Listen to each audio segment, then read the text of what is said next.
I suppose we should get the synth up today if it's Mech Day.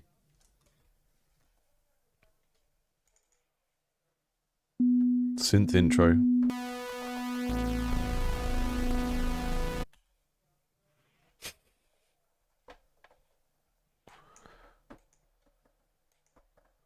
Very temperamental, these web synths that use your MIDI controller, but on the internet. That was working fine a minute ago.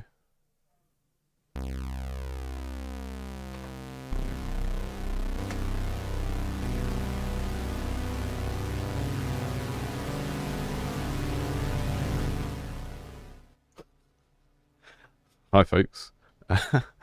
Welcome to the usual Thursday stream, where we're going to take a look at some of the games that have been sent in. Some of these maybe have been in the backlog for a while, some of them might be more recent. I don't do it on a first come first serve basis. I do it on the basis of putting things together based on a theme. And the theme today is mechs and technology and things, mechanical things that you upgrade. Sinking Dutchman, channel member, in the chat said, "Too bad I missed the chance. Got a demo for something called Rogue Mech." There will be plenty of other times. It is the kind of theme that comes up regularly. You know, the themes are not like... The themes come from me looking at the spreadsheet and trying to find 3 or 4 games that have something in common, and then the theme comes out of that. So there are certain themes that are just easy to regularly put together. Hi Rob, nice to see you. Hi Kitten. So yeah, we've got 2 games that are on Steam, 1 game that's on itch today, and there was 1 other, but by the time I got around to it, it had been like commercially released, so I cut that one out for today. So we're going to check out Metal Coffin, which has a interesting art style, nice kind of crunchy Fallout 1 looking kind of Fallout 1 and 2 looking interface, which I find quite appealing. Very sort of late 90s. Alien Panic, build up Alien Panic. Might check this one out first because it looks a bit more frantic. And then something called Rogue Factory, which is going to be some sort of I don't know, a factory automation game, I think. So probably look at Alien Panic first, then Metal Coffin, then Rogue Factory, and I've got those 2 installed already, or at least downloaded. I need to do that in this window because otherwise it always takes my or thinks I want to play it on the second screen, which is not the... It's got OBS on.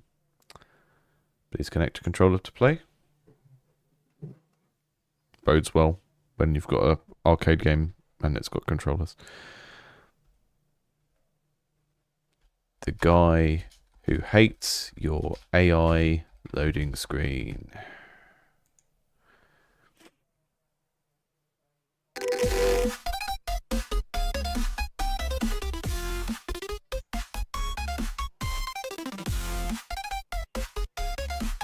Music's fun. So I'm just sorting my levels out over here. We've got some fun sort of glitchy EDM type stuff. Right, this is a lot of information in one go. Place assembler, place turret, place assembler, quick switch to gun. Okay. Inventory with the back shoulder buttons, run and jump with the front shoulder buttons, building directions with the D-pad. Okay. And I start game by walking through here. It's very hard to read, yeah. It also just feels a bit like just too much in one go. I mean, you're gonna have a stage like this whenever you're making a game where you have to just do the stick the tutorial on the wall type thing at some point. But yeah, a game of this complexity is going to need something more than this later on. And I can spawn stuff by pressing left button and other things, which is also the run button. Is the music level okay in relation to the mic? I don't want you to not be able to hear the sound effects at all.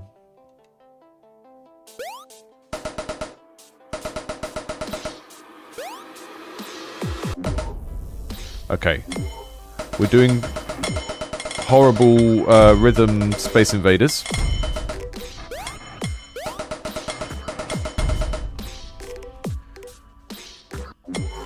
Good. Nice beat syncing there.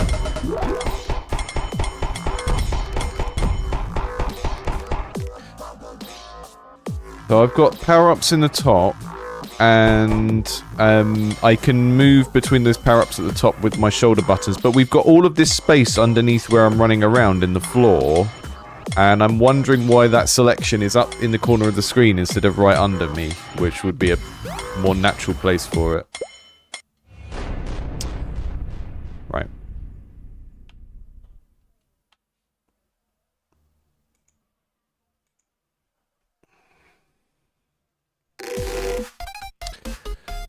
So, you know, very unforgiving, one-shot kill, and having a game, you know, one-shot kills are sort of something you expect from a very simple game where you are like Super Hexagon or something, where you're only doing one thing. But when you put me in a situation where I've got like 4 or 5 mechanics to learn, then killing me the second I get hit by anything is not a good combination of things. So we've got a mismatch here between like the level of complexity and how unforgiving it is to learn.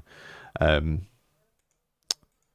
this seems like it's going to be the kind of game where the developer has just played it so much that they know how to play it, and they don't really have a good understanding of how complex the game is and how it needs to be taught. So I've got stuff in the top left that I can buy and build that I need to collect resources in order to build.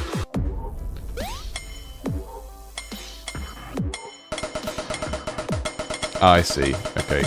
Or maybe that number is how many I've got. The thing is, because it's highlighted red, that looks like a cost that I can't afford.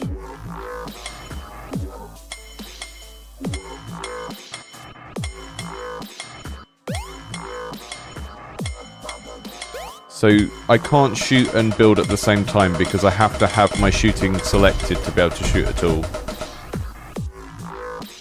I can't see myself sticking with this for very long if it's going to be so unforgiving with the learn, you know, how many lives you get while you're learning, because yeah, this is really, really hard to work out just how to do the core mechanic. My memory, my ability to take what's on that first screen and then transfer it into the next screen is, you know, you're going to have someone with the patience of a saint to be able to do that. So if I'm going to try a bit harder to take this in and apply it this time, but most people would have noped out by this point. So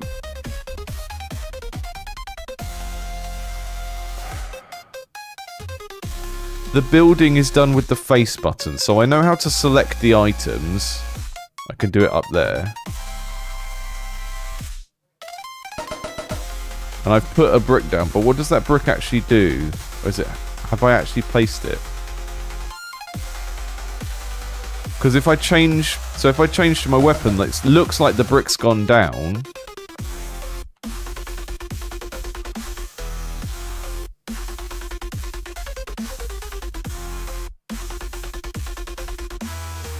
But again, is it because I don't have a currency?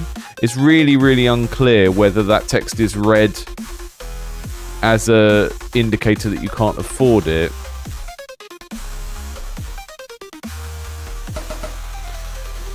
So maybe it is a case that I need to collect more of something before I can build anything, but it's very, very unclear. Very unclear.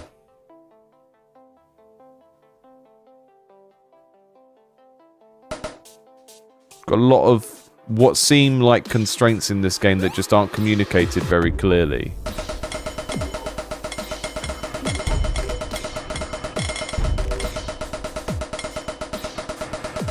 So that number up there is changing. That's going up when I destroy enemies. So it must be how many I can afford or something. But yeah, it doesn't seem to be placing them. When I switch to that item and I try and place it, there is nothing I can do. Like, I can leave it there, You've given me a mechanic that is too hard to use because I'm being shot at, and it's very hard for me to tell whether it's not working because I don't understand the game or whether it's not working because the game is buggy. Because when you have kind of such a noisy game, which this is, I don't mean sonically, I mean in terms of how much is going on and how much information there is, and you know, couple that with the fact that we're getting killed with one-shot kills. It's hard for me to trust the game to know that the issue I'm having is, you know, because of me not understanding and not because the game is broken in some way, you know? So I've got... There we go. Look.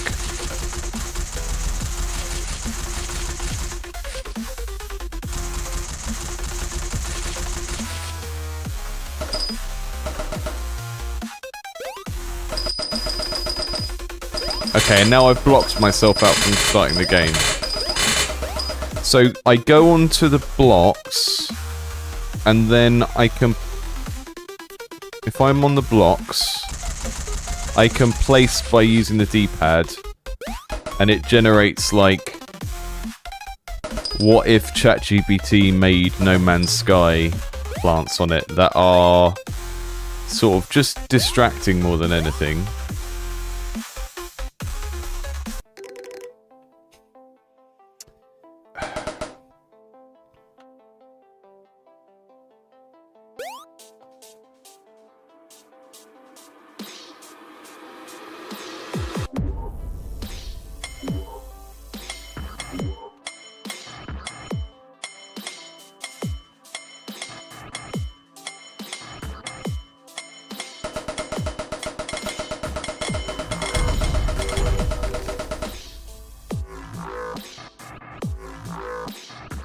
Just, this game has way too many buttons for how complex it is. Okay, now we're cooking. Now we've got to the game. Except I can't make that first jump.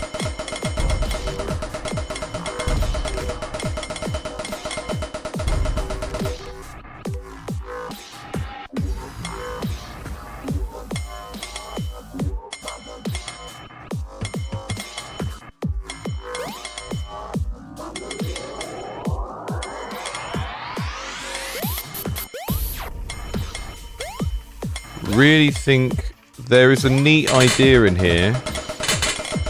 I think the controls of this game could be simplified down to using half as many buttons.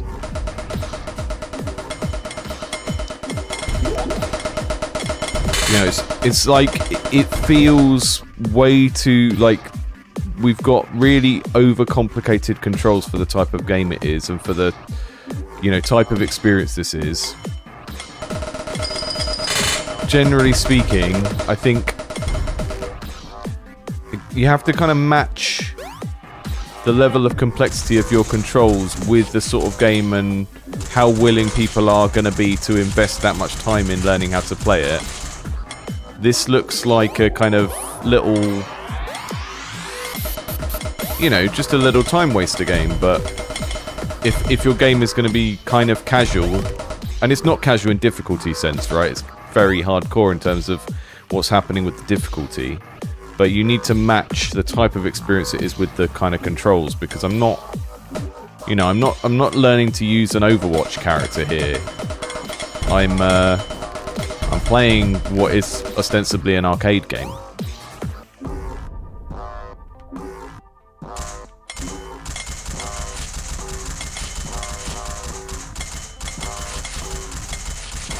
Luckily, I seem to have found a place where they don't shoot me at all, so that's nice.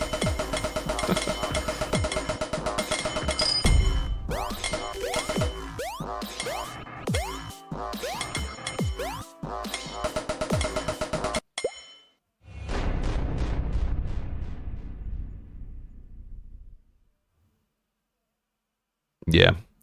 I think, the unforgivingness of making this one-shot kills just doesn't really work very well with the rest of the game concept. I like the idea. I like the idea of fighting the stuff above you, collecting the resources, building upwards. that all works for me. Coupling that with controls that are just way too overcomplicated and one-shot kills. Like, the one-shot kills might work if the controls were much simpler, but they're just way too complicated. You know, we've got a twin-stick shooter that you do with the right stick while you're running around, and then you switch to a build thing and you build with the analog stick, and it's like, just feels a little bit too much to expect people to learn for a game of this nature, you know?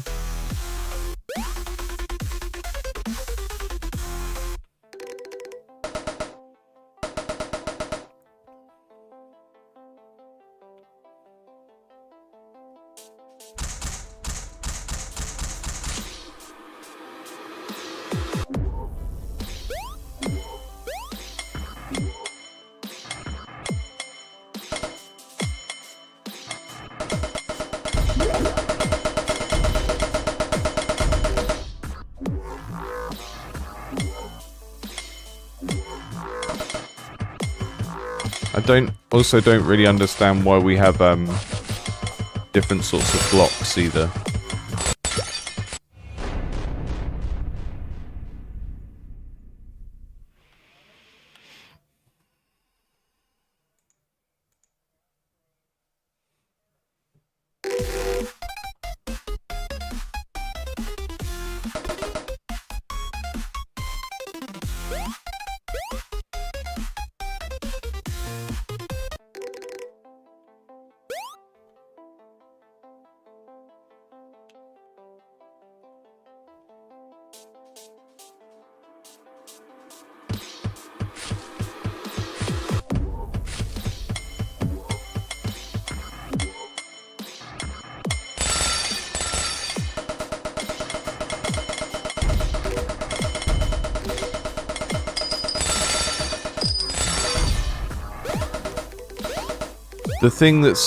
Another thing that's kind of frustrating here is I know that there's going to be a lot more to this game because we've had all these instructions about, like, buying turrets and stuff like that, and I do want to see that.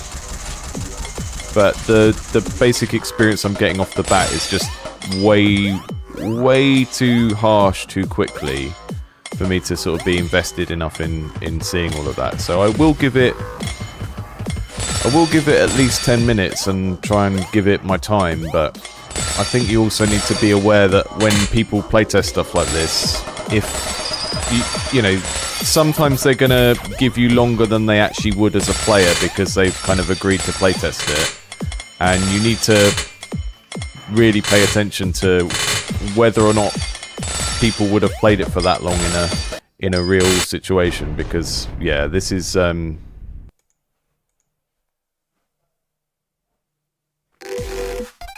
and you have to remember the difference between when someone complains something is too hard but they're having fun versus when something that is too punishing is stopping something from being fun. And I think this is really not fun at this stage. The challenge of trying to do this activity while not dying is not enjoyable because you haven't given me enough opportunity to enjoy it. You've just sort of immediately kind of tried to kill me. And if you think of if you just sort of were to write this design down as a mini one-page design document and describe it, you would say you are trying to build upwards, but the enemies are trying to shoot you, right? You would describe it something like that. But you just don't get enough opportunity to get invested in building upwards because the enemies are just too intense and too dangerous. I suppose one of the strategies I haven't really tried is building a little wall above myself, but again, it's just too... you can only build directly off the ground, which makes that not really something you can do either. But you can build... yeah, you can build a shelter around yourself and background if you then shoot through the shelter to get through, but the... I don't know. It's just a bit too fiddly. The combination of it being too fiddly and having too many controls, and then the level of peril of how quickly you can die, just way too high.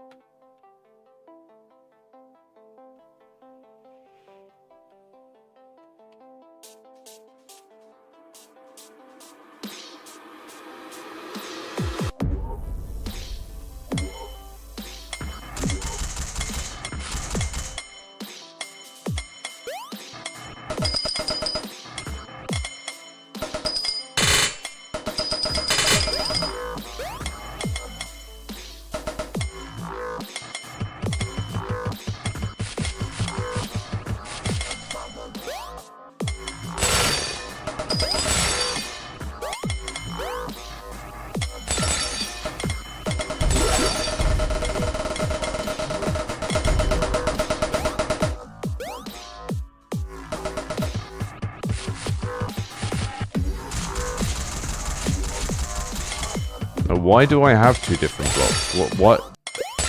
You know, it's not...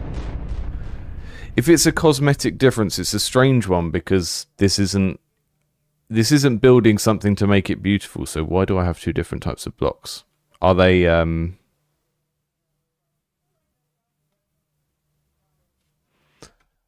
is one of them harder than the other? Is one of them made of a different material? In which case, use an obvious distinction. Because it says I've got 63 of these and 115 of these. Is this stronger? I mean, there is a reason why games use things like wood and metal and stuff, and it's just because people understand it. It's a, you know, when you make a game, you've got the right, the other ones block them. Yeah. So the blue ones are maybe supposed to be the more reinforced ones, but it's just not an obvious visual hierarchy of what is strong and what is weak, you know? You don't have to have, like, Minecraft or Fortnite materials, but you need to at least acknowledge why games use those. You know, if you're going to have a thing that is tougher and a thing that is softer, don't make that abstract. Make it something that people understand, like, intuitively.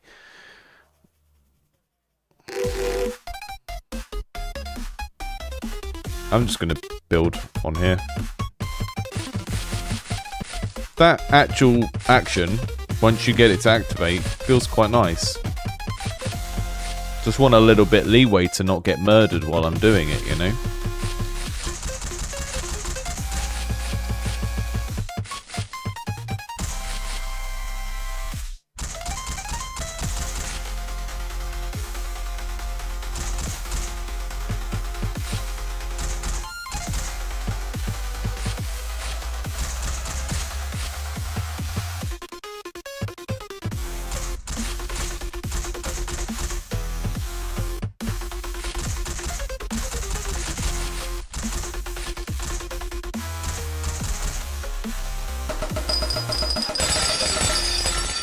I don't think there is any difference between the blocks.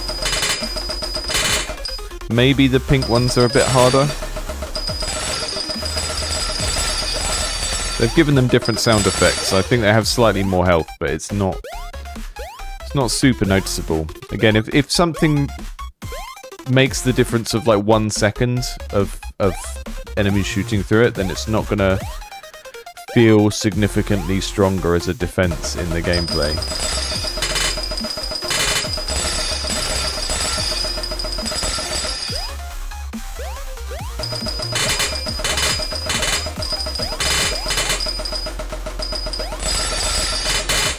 Yeah, the two colour ones are a little bit stronger, I think. Distinction is just too subtle.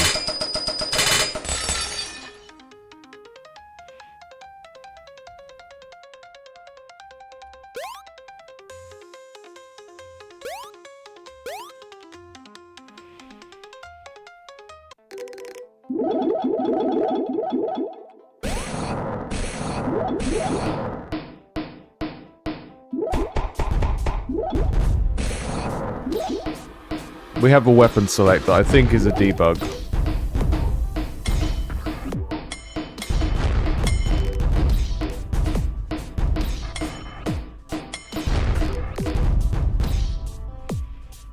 Yeah, I think a part of the problem for me here is that the building is so fiddly for the type of speed game it is.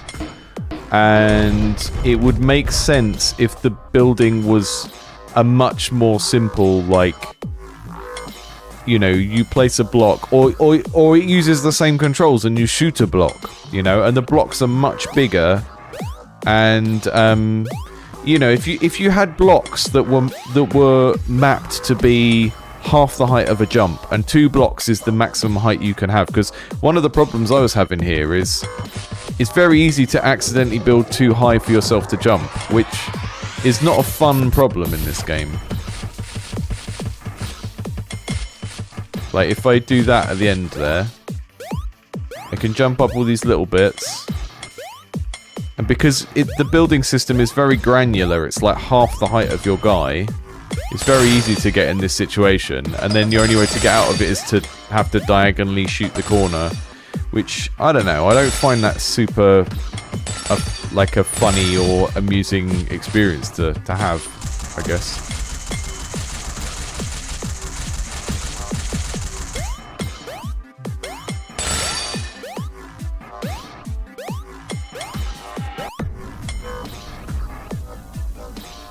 So I think maybe because we're dealing with platformer controls and running around blowing things up, I think the building should maybe just feel a bit more chunky. You know, think about Fortnite. In Fortnite, everything is on a grid, and the size of that grid is like the size of a room in a house. When you place a ramp, it's the size of a room in a house. It's not like individual little blocks. That works fine for a chilled game that is actually about the building, but I think when you're building within the context of being attacked, you need the building to be less granular and more like big Duplo bricks. So I would make the building element just... Like, the thing is, the drawing building stuff feels nice, but it just doesn't work in this game because it's too fiddly. Yeah, I'm going to stop that one now because I think we've seen all that that one has to offer at this stage, and I think we've got a couple of more heavy strategic games coming up, so I want to make sure they get enough time.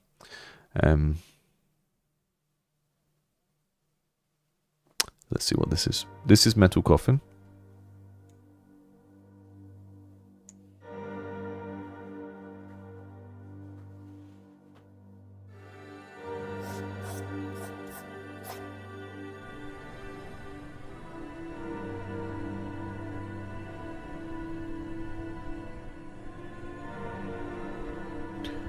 This is very fiddly, this what they've done with the interface over this side, but kind of cool. Makes you slow down.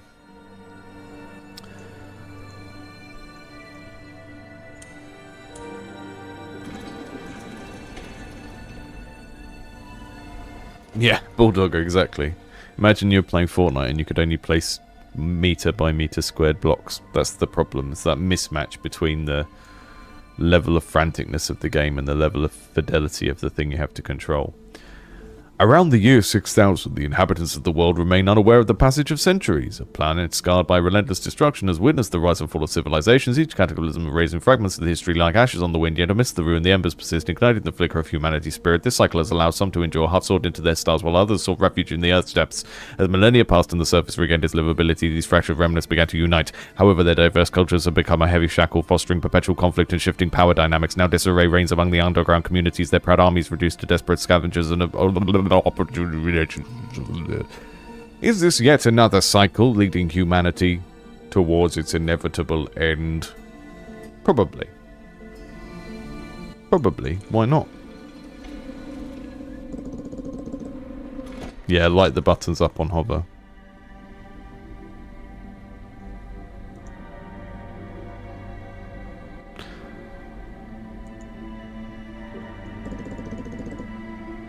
It is interesting how I'm not going to get into the AI talk this time.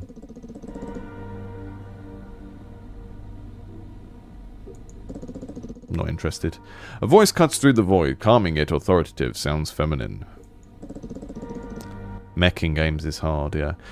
Steady your breath, pilot. This may cause some discomfort, but I assure you it's temporary. Her words linger, drawing fragments of reality back to you. This is very stretched out, this text. It needs to have a little bit more of a safe area around it. As you know, the pilot initiation program is mandatory for all aspiring pilots. Your time has come to undertake this test.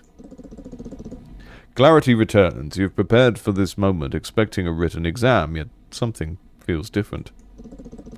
Her voice, clear and resonant, continues.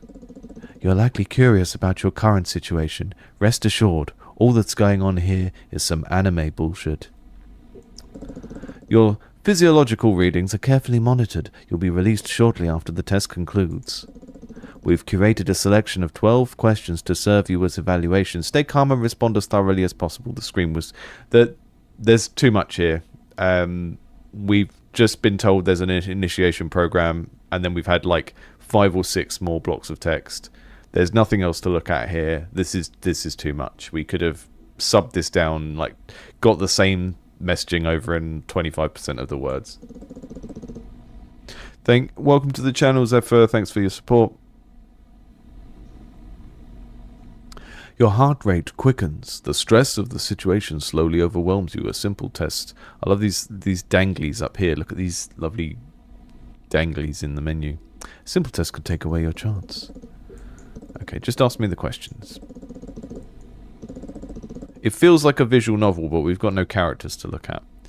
You witness someone struggling to open a tightly jammed door. What's your approach?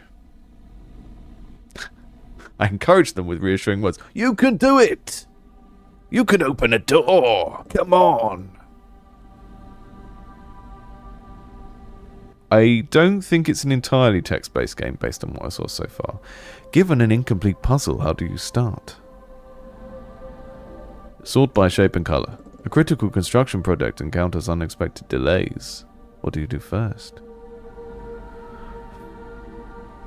Keep your cool and calmly reassess the timeline. In a negotiation, how do you ensure success? Focus on securing the best outcome for your side. You're lost in an unfamiliar town and your phone's GPS is down. What do you do? Calmly look for signs. You hear conflicting rumors about a potential threat. Remain calm. You encounter a broken gadget. What's your next step? Hid it on the side of a table. During a community event, the organizer is overwhelmed. How do you assist? A rival group presents a sudden competitive threat. How do you handle it? Just clicking on random things. Just get me out. Get me out of this. I'm skipping. I'm skipping. Too much. I'm not invested. Here we go. Look at this. This is lovely. I don't know what's going on.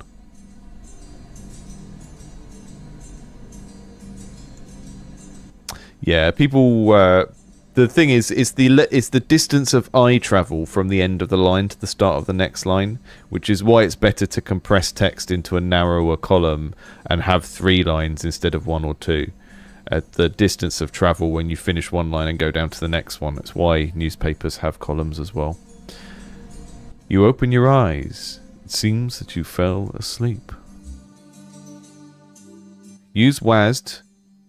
Left click to drag the mouse to move the camera. Okay. So I think this is going to be a batshit crazy interface, but it's okay in the context of piloting a mech, because maybe that's supposed to feel confusing. One of the things I hate is when I'm playing a game and I'm controlling a character and it has really non-standard controls and no reason for it. Something like controlling a vehicle or a mech where the game is meant to be about me learning to pilot something that is not my own body. It's okay for the controls to be a bit stranger and unruly and stuff like that. That's kind of how I feel about those things. Use the steer found on the left of the controller to steer the fleet. To control the speed of the fleet, use the thrust lever on the right side of the controller.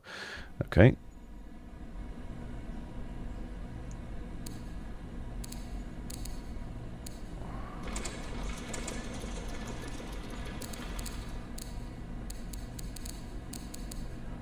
This mouse is... The zoom level control on my mouse wheel is not behaving very well. I'm zooming in. I'm zooming in. There we go. This.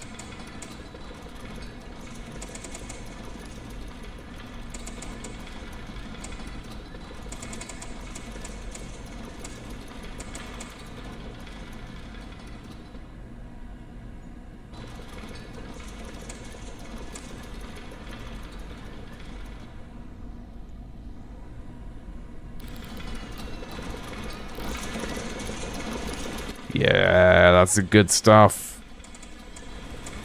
Okay, so you see these two things. This is my fleet of ships. I'm turning them with this, and then I'm speeding them up and slowing them down with this. It feels very sort of Sunless Sea via Diesel Punk. You're reaching one of many friendly villages in the glacier. No enemies exist in these villages, and none of the locals will raise the alarm on you. You are free to use these villages to restock or repair, or even as a hideout. The location of these villages is unknown and will need to be discovered. Okay, cool.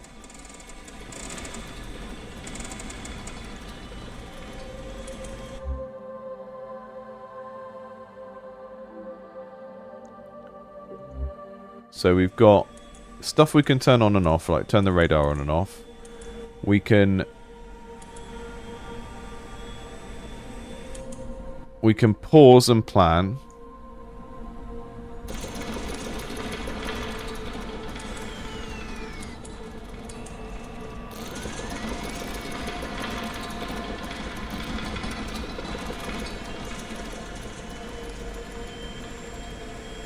So I'm currently paused, but my fuel is still going down.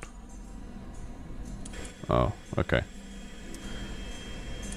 I like it.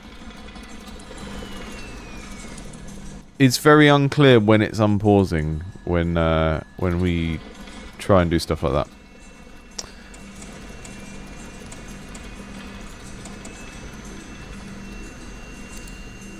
Jaw and Craden are my 2 ships, I guess. They're not very obviously ship names, but got some missiles. I can land. I can place my own map markers.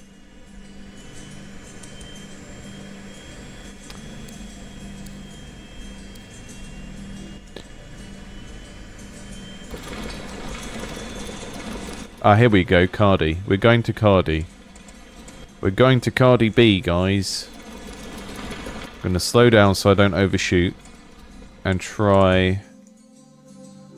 You've entered the perimeter of town. To visit the town's vendors and resupply, you'll need to land your fleet. To do so, click the land button while over a town to initiate the landing procedure. Once the landing is complete, press the open hatch button below the land button to visit the town. Okay.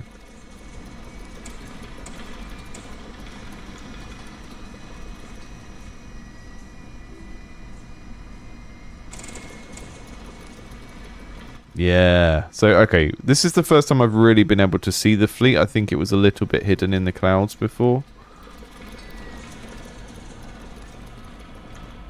I think if you could sort of draw the outline when the cloud is over them, so you can still see that it's a... Because for a long time I thought my fleet was just 2 squares.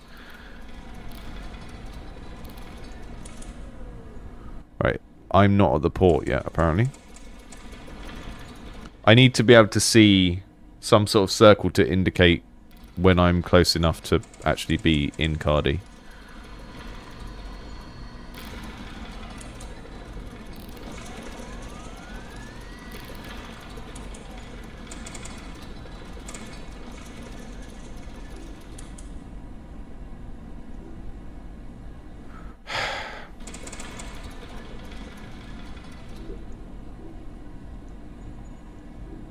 It says I'm not near a port now.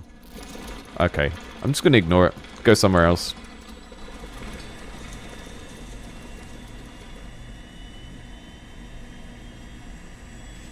Yeah, the pop-ups have a little bit too much in them. I feel like there's quite a big disparity here between this outside. The physical interface is beautifully done. Feels wonderful to interact with. And the kind of blue and yellow on here just feels like it doesn't quite go with it. And particularly this, because this doesn't feel like it's in the... I know it's a tutorial and it's popping up over the top. It doesn't feel like it exists in the world with the rest of the stuff. Okay, it's basically telling us to use map markers. This is very interesting. It really does. I never played Sunless Skies. I only played Sunless Sea.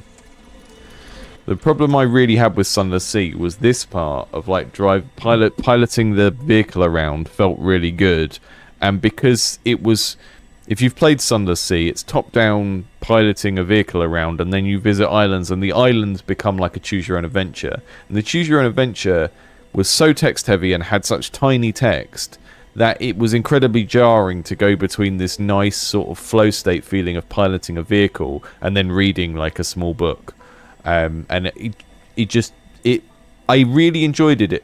I really enjoyed it. I wanted to enjoy it, but those things clashed quite extremely for me, and it made me bounce off it in the end. And I think maybe I'm going to have the same experience with this. It's sort of like if I get to a town and it's just like becomes a visual novel with not much visual part, then I'm going to need something else.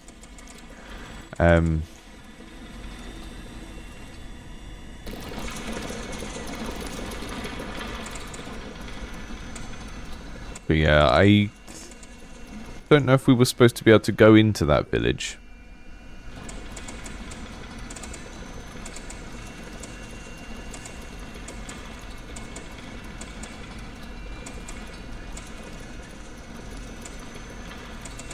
Yeah, I might check out Sun of the Skies one day.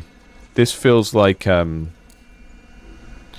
of a Miyazaki post-apocalyptic Nausicaa or something. What's this blue? Is this telling me I've gone to somewhere I'm supposed to be?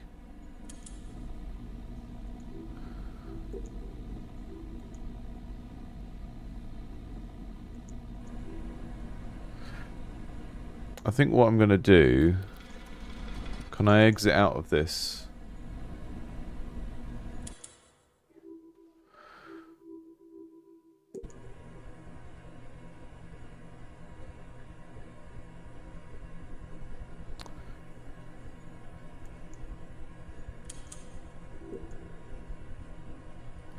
I don't want to play the prologue.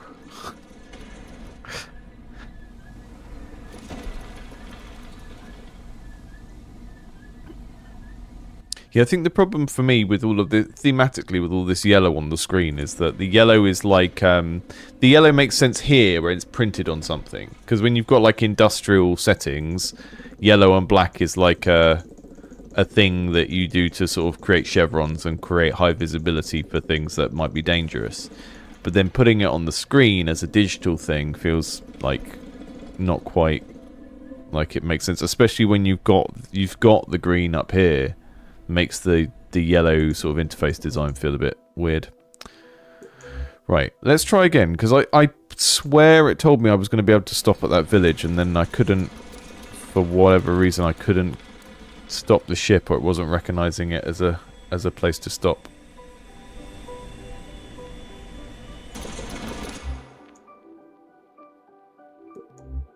And I think I was supposed to stop in the village, but it just was telling me I couldn't.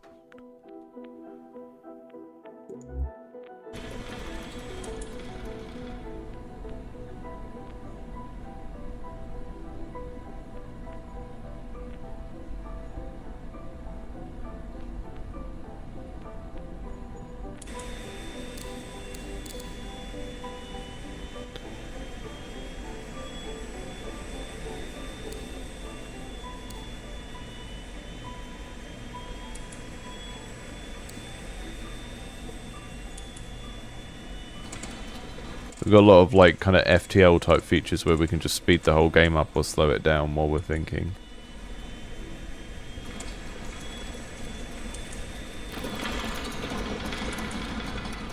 Do I speed my ship up or do I speed with the world up?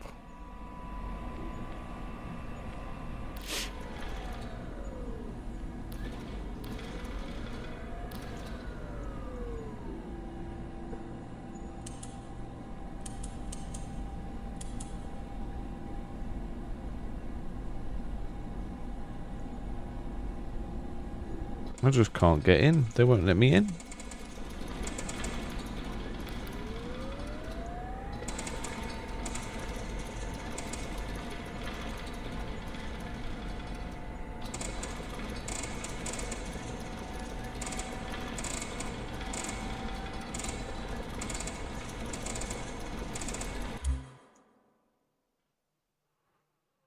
Need to land your fleet. Click on the land button while over a town. Okay. Fleet can't land while moving. Here we go.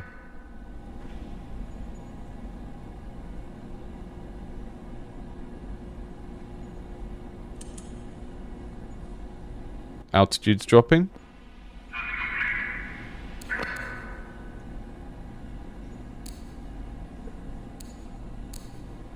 We've landed.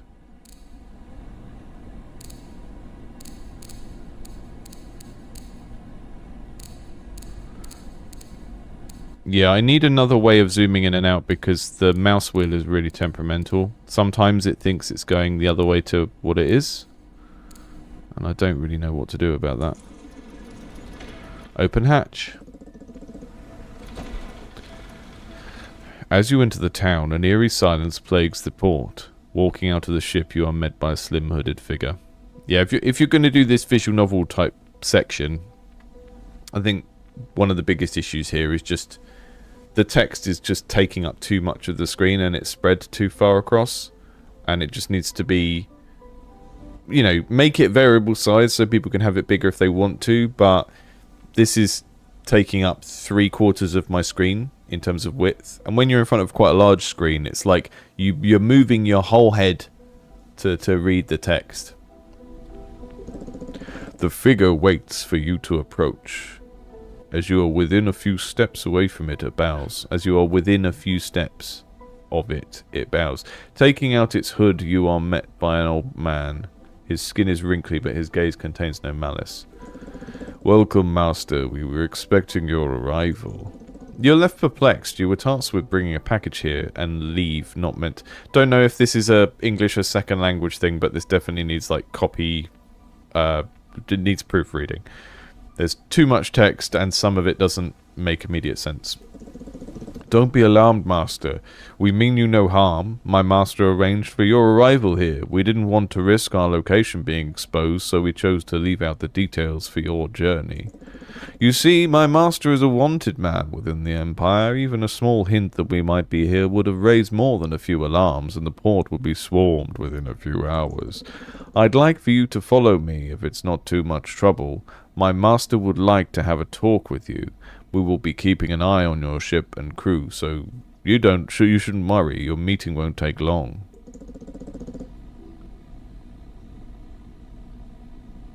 Thank you, master. This way, please.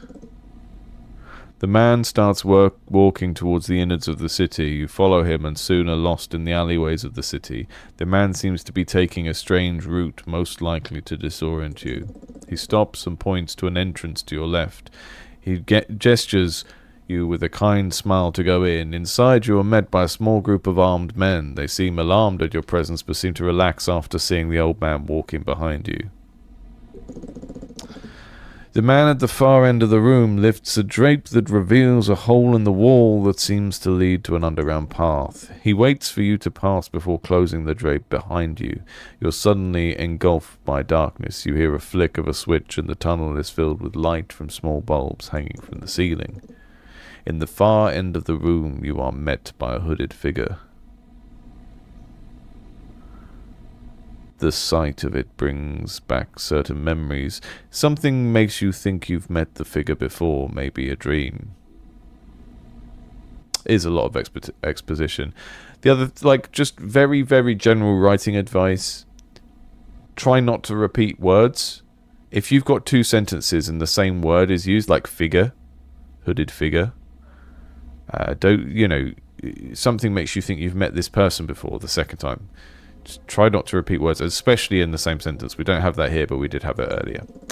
The figure extends its arm gracefully and gestures for you to approach. A voice seems to emanate under the hood. You can just barely hear the words. Welcome, my child. This is not the introduction I would hope to give you, but times are as they are now. Let us hope the future holds a better meeting place for us. But for now, this will do. We're going to do some Dune BS. What I am about to offer you is a chance. There is a chance for us to change the world. This world was not always as it is now, as you may know, and the chance was but... Okay. Gravity of the situation. Yeah. I'm this guy. I was there when the idea of the metropolis was conceived, my child. You must be familiar with the story of us machines by now. For millennias. So millennium is one millennium. Millennia is multiple millennia. and Millennia's is probably a Elden Ring character.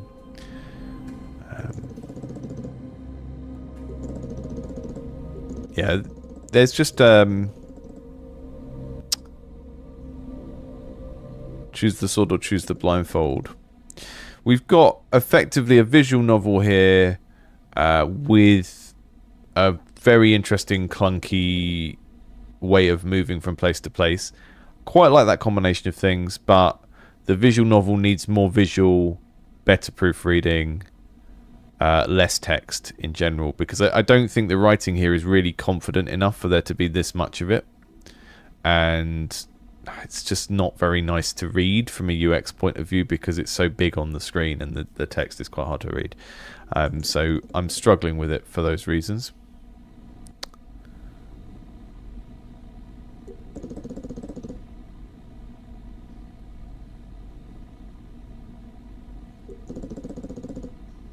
Looks like a different person because of the color change.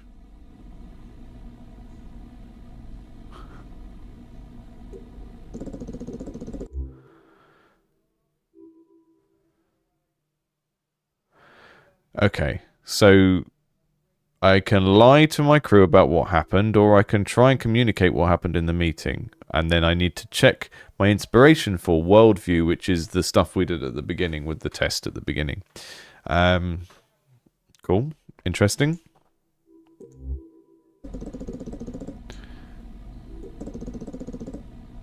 I failed.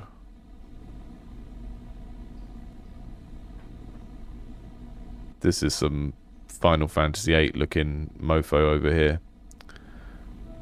I'm not just going into a war. I've told my family I'm going to go home and cook them my lobster. Okay, so I've lost the second ship, I think. I've only got my own ship.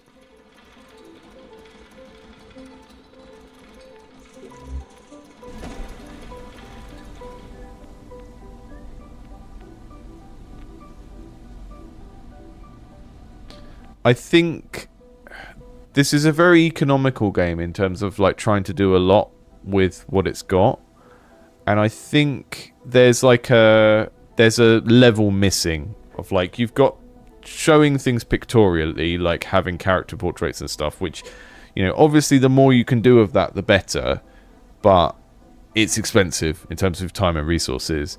And then there's doing things through text and telling people stuff through text. What I'm missing is, like, you know, iconography, like the layer in between.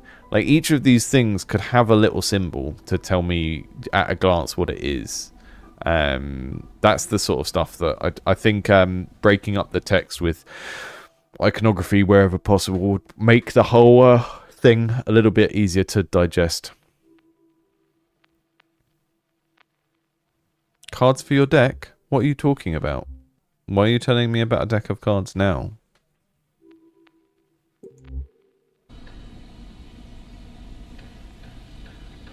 This is quite painful to look at as well. The commitment to the yellow and blue sort of branded interface of the game is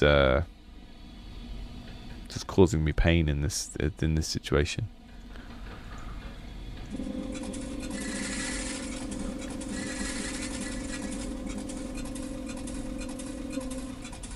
And the use of the mouse wheel would be great if it worked, but it's just not very... It might be my mouse in particular, but you can't really depend on them because not everyone has one.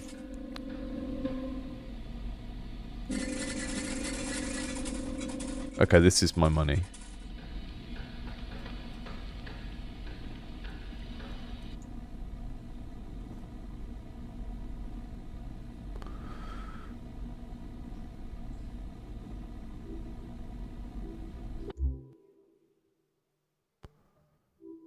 Can install stuff in the workshop.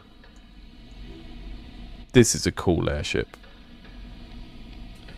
All of the mechanical design of the, you know, world, ship, physical interface, really cool.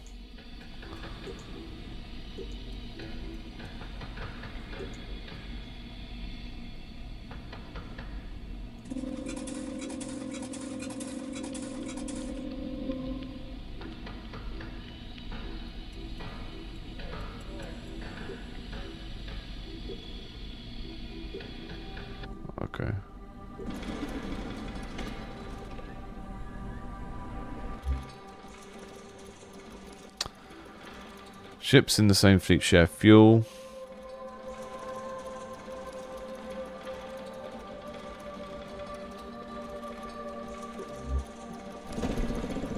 I've got more ships now.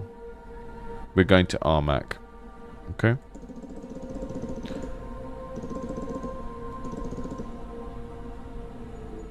As is always the case, like the 3 games we're checking out today are all public demos. So if you like the look of this, then do give it a look.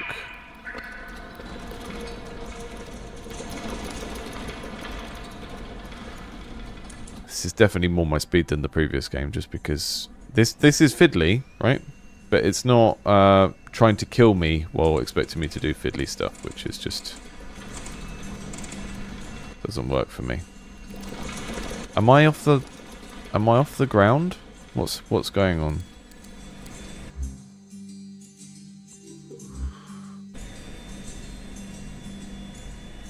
Yes, okay. Yeah, it's just that I've only got 1 ship now, so when we zoom out, we get to this mode where it's all abstracted out into, like, squares and stuff, and then when you zoom back in again, you get the, you know, you can actually see your ship. The sense of scale is really cool. I do have 2 little ships. I'm not sure where they came from. Maybe they just joined me from those rebels that I met. I would really encourage the dev of this to go back through the story elements, the scripts, and try and see if you can cut it down to about 25% of the length it is now. Like every instance of the story, at least this early into the game, because I'm not invested enough to read that much. And you've given me a lot to learn here about how this system works, how the shops and stuff like that work, and it's like I feel like I'm in a rush to want to engage with the rest of the game so that I can understand how the rest of the game works, and that is going to make me skip through the dialogue very, very quickly because I'm not invested in the story and the world yet. You have located an enemy convoy. Ah. Well, seeing as we're only going to be playing this for a little bit longer, I might as well open up the old missile dock. Come on, you chumps. Ah, look at that. That's beautiful. So we can move our fleet that way, I think, and then we can shoot sideways.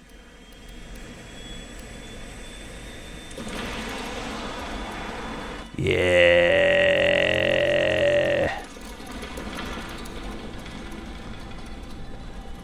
I'm the bad guy in a post-apocalyptic anime.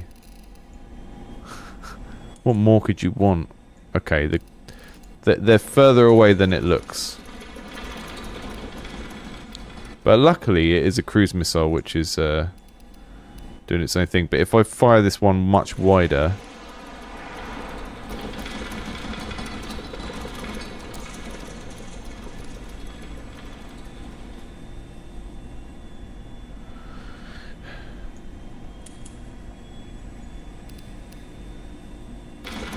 are we the baddies?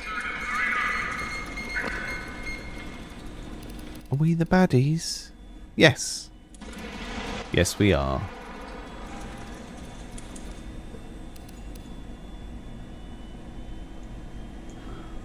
Find them and destroy them.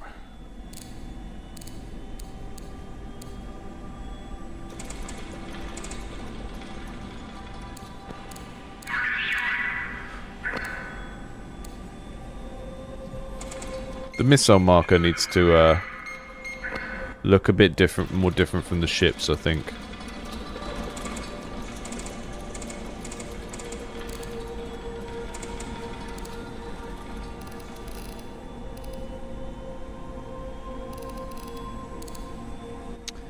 They're quite fast, aren't they?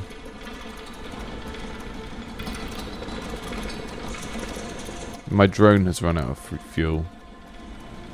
Where is the fuel thing?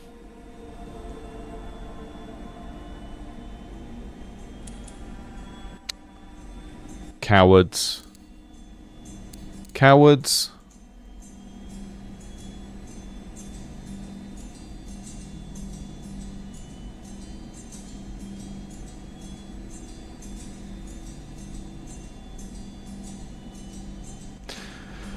Yeah, Novice in the chat said, basically, if we've got this as physical and this is physical, then maybe the zoom level should be as well. And that makes sense to me. I guess the idea is that the zoom level operates with the mouse because the mouse is like linked to this screen. But yeah, I find the zoom level control is not working very well with my mouse in particular. So it'd be good to have a backup for some other button I can use or something on the screen I can use. Because this physically interacting with objects on the screen works quite well for me.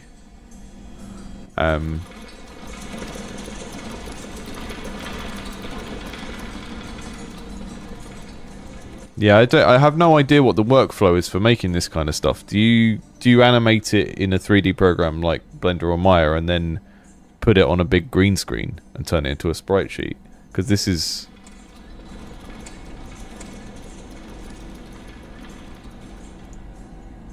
Oh no, it looks like it's actually rendered in world because you can see the shadow of this waving moving on this. It's hard to tell.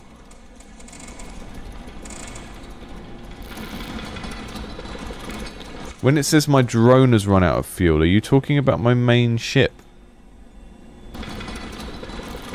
It's a bit weird to call it a drone. I don't associate a drone with something that big. So the messaging and the naming of things is a little bit confusing here.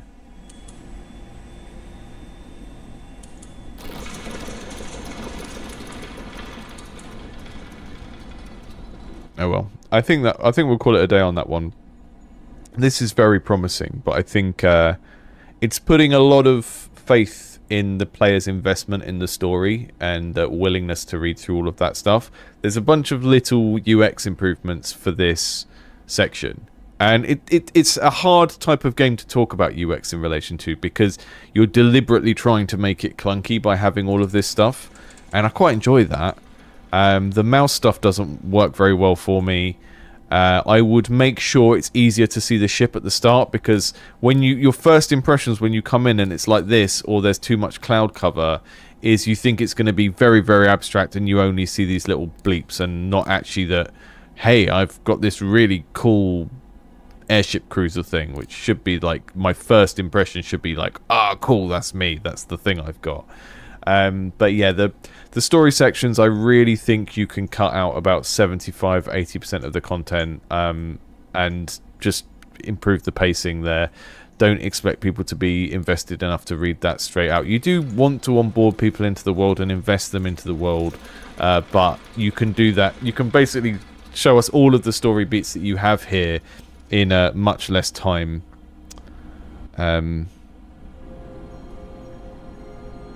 So yeah, I really like that. I'd like to see where it is in a couple of months if any of this gets taken on board. I do think it has some big problems, but I like what it's trying to do, and I like half of the execution of it. That is Metal Coffin. Magni said, do you get more requests than time you have to cover them? It's hard to say. I mean, we're doing 3 or 4 a week now, and sometimes more, because this stream is like several games. I used to just do a video about a game every week, and that didn't really work as well. It's hard to say, because I go through the list, I put stuff together, I try and schedule it for the next month or so each time, and sometimes games get released before I get round to them, which means I don't cover them.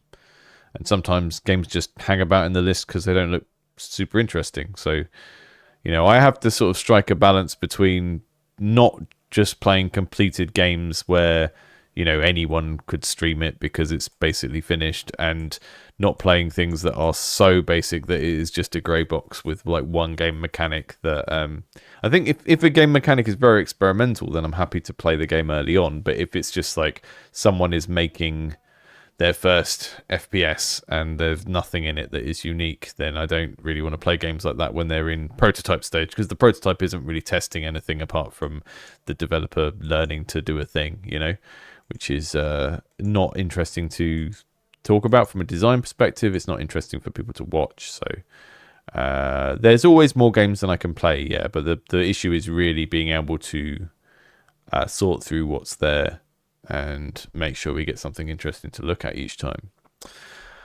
Oh, cool. It's gone onto the other screen for some reason. Is it a Unity game? Unity games love jumping between my screens for some reason. Don't know why. Let me switch to window capture.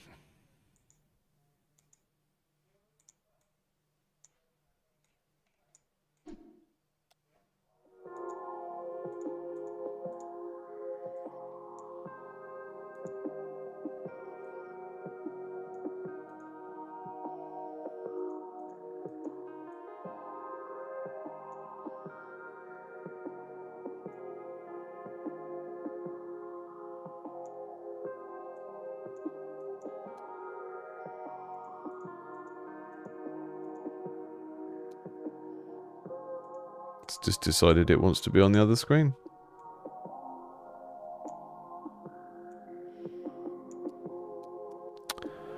Okay, so with this one, we are getting... Let's have a quick look at the store page, because this one is this is a Steam demo. We're doing some automation. We've got neat little gnomes, or dwarves, whatever they are. And we are defending against monsters, but we're doing a sort of infinite factory type thing. And a vampire survivors at the same time, which might be a combination that's already been done. I don't know. I don't play every game that's ever been made in the history of people making games. Just some of them. But this looks promising. I like the combination of things.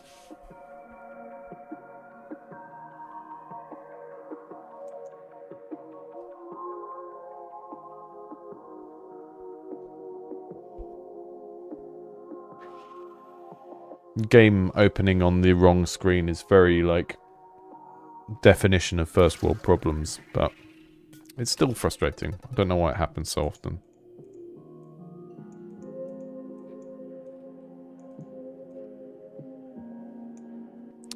Welcome to Rogue Factory. I'm going to show you how to set up a basic factory. This is a sink. It's a portal to deposit spells. When a spell is deposited, you will cast it on the battlefield. You start with one here. Click the sink to continue. Place the sink onto the factory grid. This is the shop. Purchased items will be placed in your inventory. Sinks must be connected by conveyor belts to operate. There are 3 types of elemental sources, which are the building blocks of every spell recipe you can create. I'm going to make an anima source. Select the source from your inventory to continue.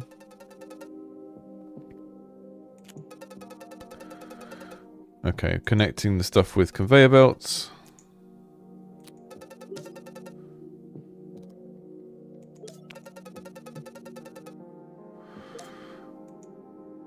Okay.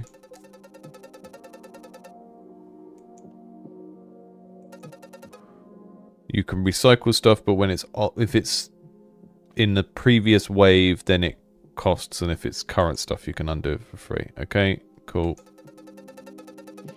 This is your recipe book.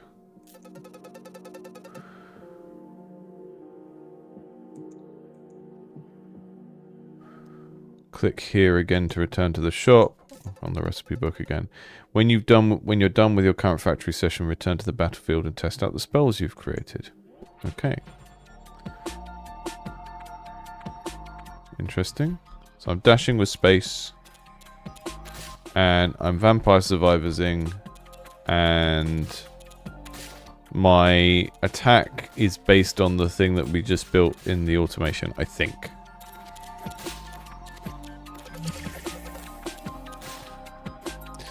Okay, so we're not actually fighting in the factory. Or maybe we are. I can't really tell.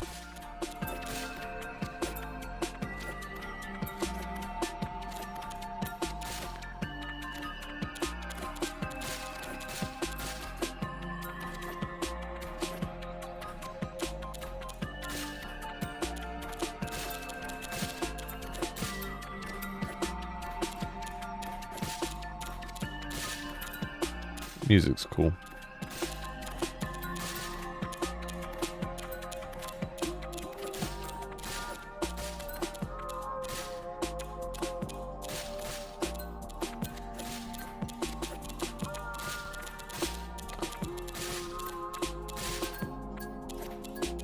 Okay, we'll go back now.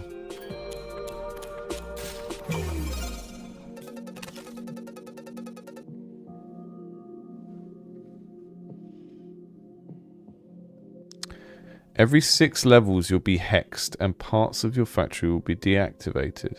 You'll be able to see upcoming hexes here 2 levels in advance. Okay, can I create another one of these? What is a hedgehog totem? It increases all factory speeds by 5.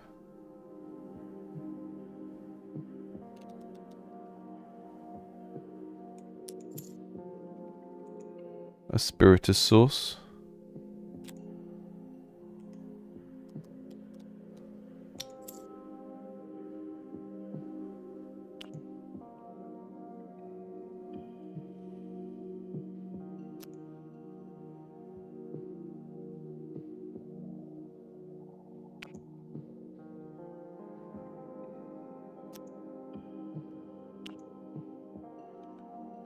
Gonna do that. I'm sure that will work. It's a bit strange that I can't see it. I guess it's just supposed to be... That menu is kind of like treating a factory automation game as your skill tree for another type of game, I suppose.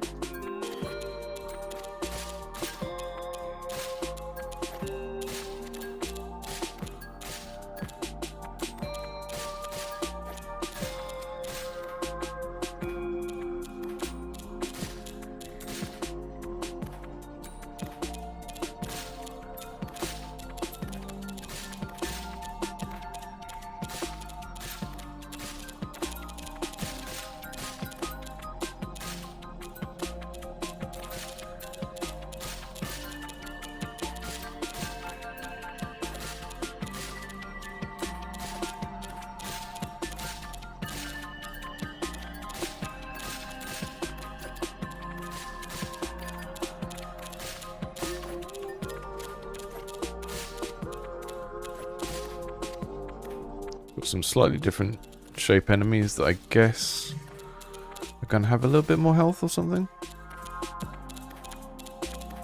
Yeah, the tall ones with the bunny ears seem to be take a bit more to kill.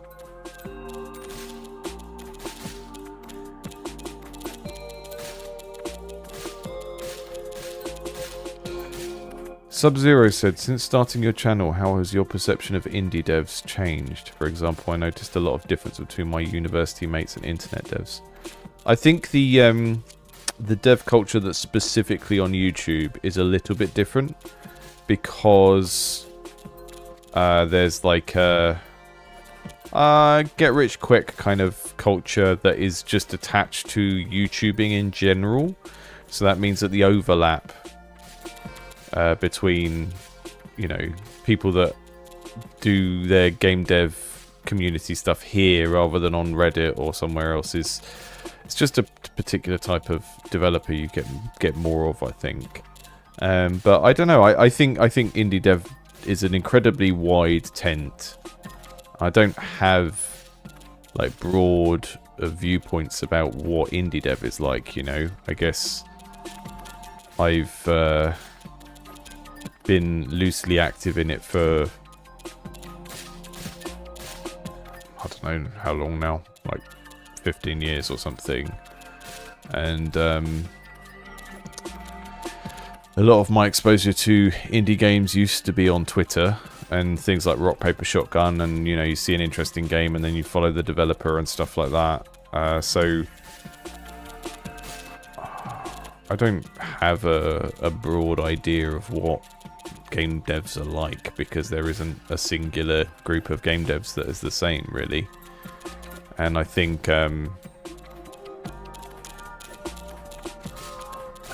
I don't know. You could get into really controversial territory by basically going down the route of saying that, like, indie is a sort of description of how you build and publish your game, right? So if you are making games as a hobby with just sort of the loose goal of maybe releasing a game one day, I would maybe not describe that person as an indie dev. And I'm not saying that to be like gatekeepy or anything, but I just think, you know, if you think of what indie means in music, right, it basically means that you don't have a record label or that you self-publish your own music, right? Now, there's a very much a difference between like being in a situation where you could have a record label and you've just chosen not to because you want to be independent, right? There's a difference between that and just like not making anything interesting enough for anyone to ever offer you to not be financially independent, right? And I think, yeah, there's just a massive difference between people that are releasing games and having some success and doing indie development as a job and people that are hobbyists, which I'm not entirely sure. I think every sort of hobbyist making a game is really developing indie games per se. But that's really getting in the weeds. I'm not saying that to be gatekeepery. I think indie is a term to do with how you publish your games rather than anything else, you know?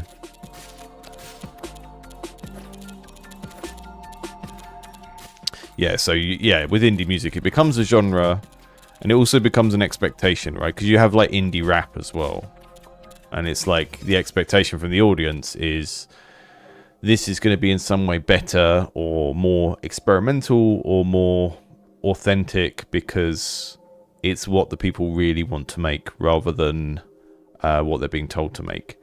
And that's kind of why I dislike all of the trend chasing and genre chasing I see on here a lot of the time, because I think it's not how you make good games. You make good games by making something that's like a thing that you really want to exist that doesn't exist, or is like some combination of things that you like that only you could put together in a particular way. That's how people make good stuff.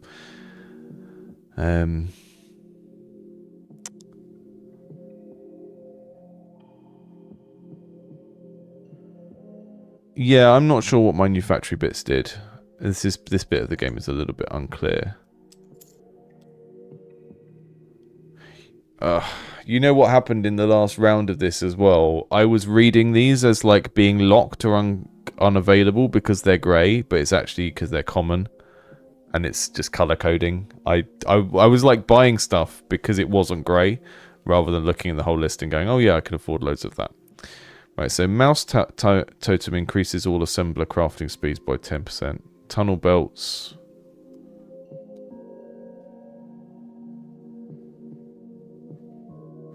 Yeah, I mean, if you use purely the kind of economic description, then CD Projekt Red is a indie game developer because they self-publish, which is obviously not fitting with it what anyone's definition would be, but it is one definition. I think the important thing to understand as a developer is that people who like and play indie games, they don't do it out of the goodness of their heart. So they're not going to like your game just because you're indie. You know, they're going to like your game because your independence allows you to make cooler stuff that they like. You know, they're not just going to like go, oh, well, this person is making games all on their own, therefore what they're making is good. And I think a lot of people fall into that trap of thinking it's just like an ethical thing of like, well, indie is good, so if I'm indie, then people should like what I make, you know? And I don't think that's why anyone plays games. It's like saying, oh, my farm is organic, but everything that comes out of it tastes like crap. You know, it's still the thing you make still needs to be good. People aren't just gonna like it based on sort of sympathy or purely ethical stuff, or you know, just entirely based on values.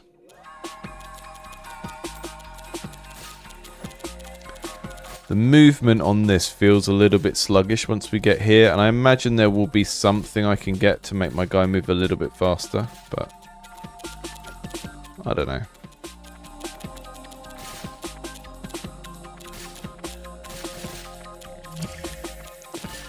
I think, Jokester, to come back to what you were just saying, it's like, yeah, you can totally say, like, a Dave the Diver situation is not an indie game because it's had too much money or whatever. But that is more of like a gamer argument. And I guess what I'm trying to get at is, like, what's a helpful way for us to think about it if we are developers? Because getting into the, like, oh, that company is too big to be an indie games company thing is sour grapes, you know. It's much more like, oh, it's not fair to call that an indie game because they had so much help or they had so much publishing money or whatever. And that's very much sour grapes. It's not something you can really act on or change people's opinions about. But when you think about what you're doing, then I think it could be helpful to think of, like, what does indie mean to people? Because I think if you're just trying to make things that you think other people will buy rather than things that you genuinely think are cool and are doing something different and important, then it will show through. People care about that kind of authenticity. They might not necessarily explicitly word it that way, but people do want to see strange new things, and when you're just copying stuff and trying to do something because you think that's the statistically more likely thing to succeed, I think it comes across and people recognize that kind of fakeness.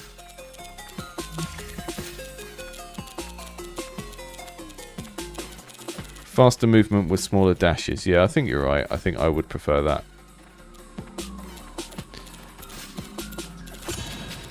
Oof. I died. Oh! It's instant death when you die.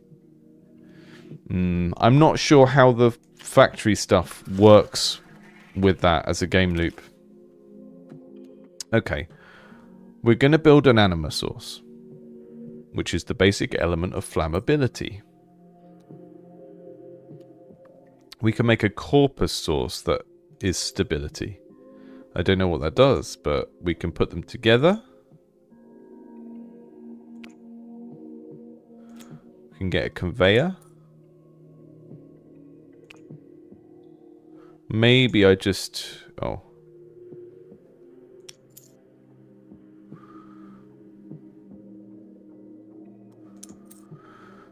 Can I move this?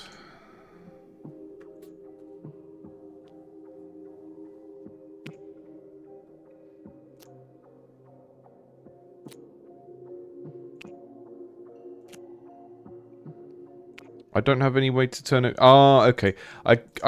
This was kind of messing me up because I didn't realize that you could just have one conveyor go onto a right angle conveyor and that would turn a corner, which kind of makes sense in terms of how conveyor belts really work, but I was thinking I needed to, like, have a corner piece. And you don't, because it automatically builds the corner pieces for you.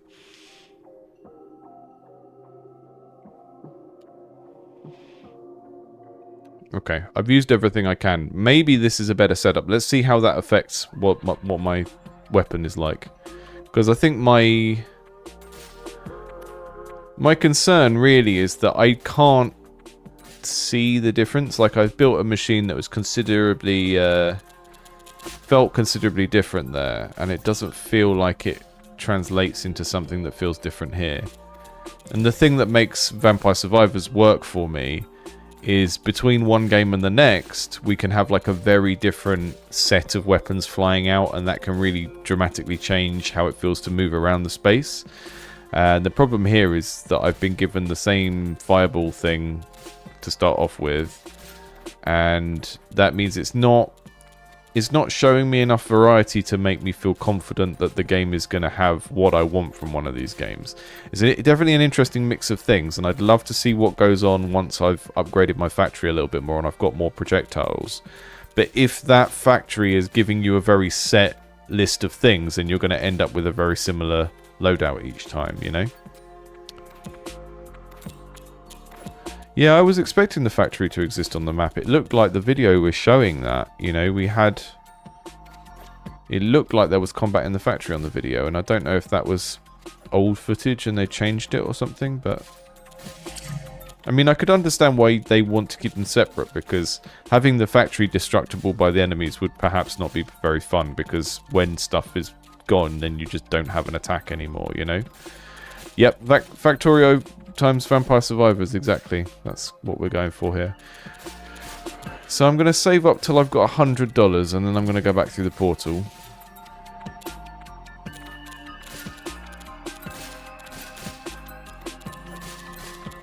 $100 Dwarven dollars.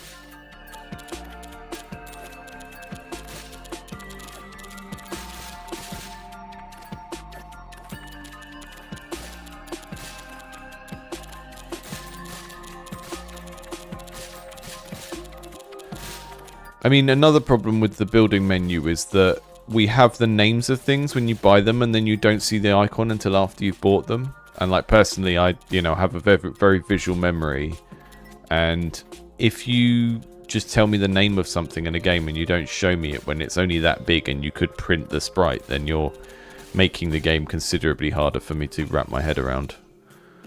So here, 2 times assembler. It's like, okay, I can remember now that an assembler is one of these, but why not just show it here? Why just have the name? Miscellaneous conveyor parts.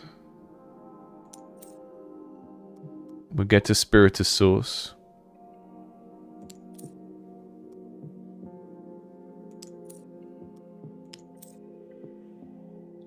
Okay.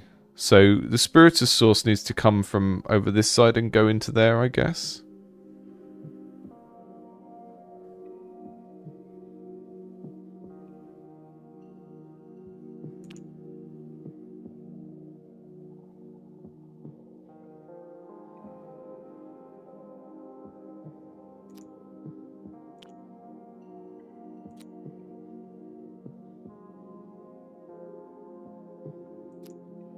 The thing I'm sort of... Let me just see what happens if I do this.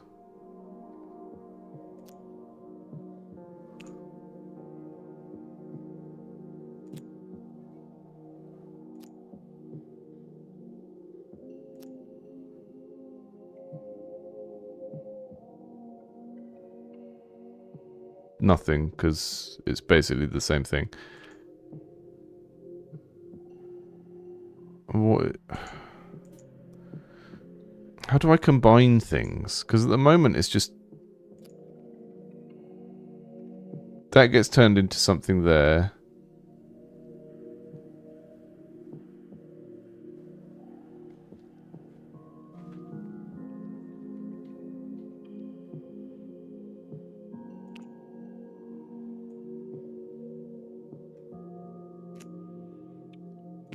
This feels like busy work because I can't really structure it in any sort of way to get a different outcome, you know?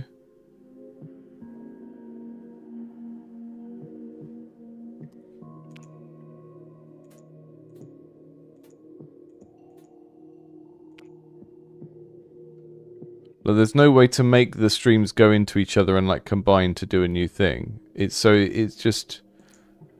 It doesn't really feel like what's going on here.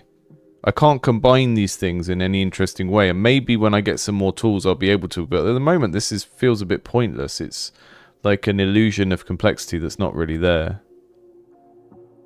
Yeah. So I really want to get those higher level assemblers a little bit sooner, because the rest of the game is not really interesting enough to support it without getting access to that a bit earlier. So I think the unlock tree for like what items you're getting really needs to have quite a broad starting point, because I think if I do a run-based game and every run I start off with a fireball and then I have 10 minutes of like trying to diversify out from that and make my character feel a bit different each time, you've kind of lost me in that time, you know. I need to have a different starting place each time, slightly different starting place. But I've I've got a second projectile now.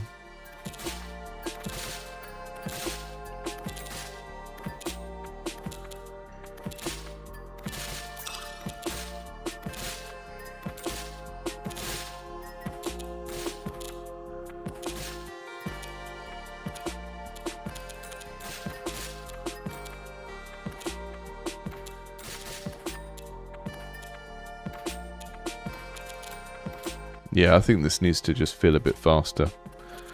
Like someone said, make the dash shorter and the base run speed a bit faster. I think I missed the portal. Does that mean I have to wait for the next window? Is that how that works?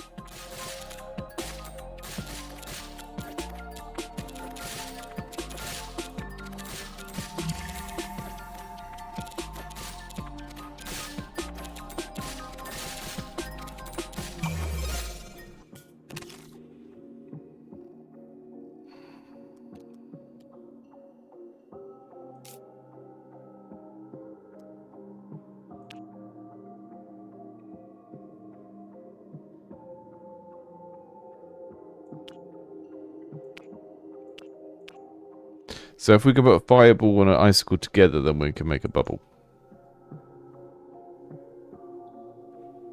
Can't really see what the things moving along these are, though. Is that just because I'm not in the right mode?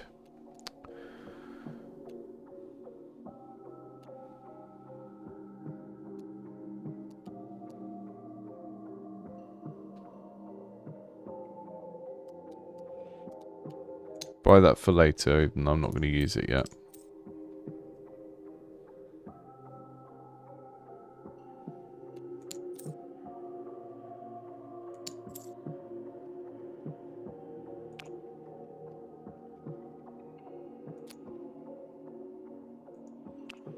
Definitely needs to get to a point where I can be creative with this stuff a bit quicker, because at the moment this is busy work. Because there's nothing I can do here to lead to a better outcome for myself except remember to put stuff down rather than not put it down.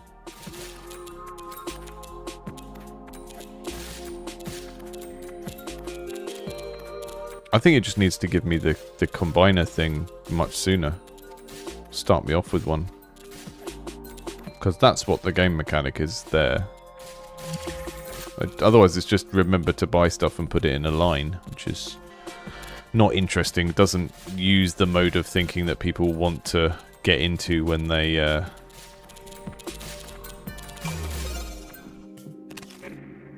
get into one of these games. They want to be able to do a little programming challenge with the factory, you know. Generates random conveyor parts. Give me the good. Okay, I need to use the reroll, that's why.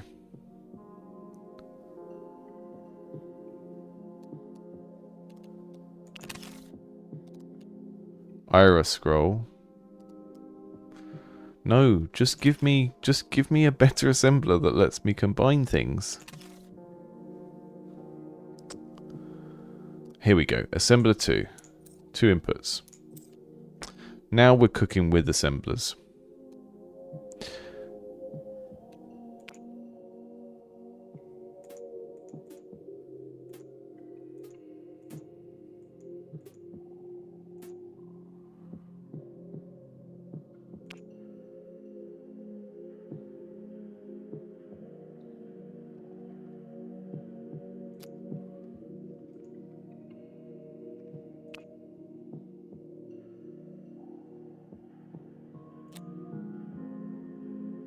The problem of having a randomly rolled thing when something is just so crucial to getting to the point of the gameplay, right?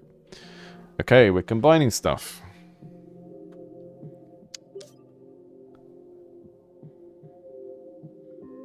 And it's getting stuck for some reason. Maybe I need to put my single assembler up here.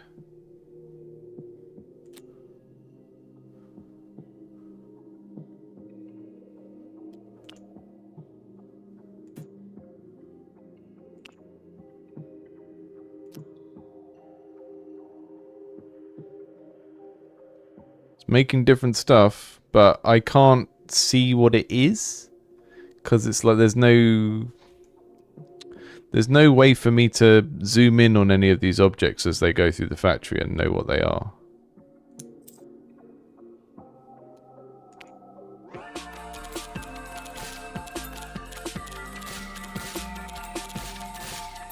Yeah, I think Sub-Zero's right. I think both parts of the game are fun. It's just not. It's not giving you enough toys to play with quick enough in the factory area, and I think maybe it's because I wasn't using the re-roll. But you need to use the re-roll to get anything that can combine things before the factory side of things becomes an interesting puzzle, you know? So the way that the portal works is you go through the portal to do your factory, or you wait until the next portal and then you get a buff for kind of taking the challenge.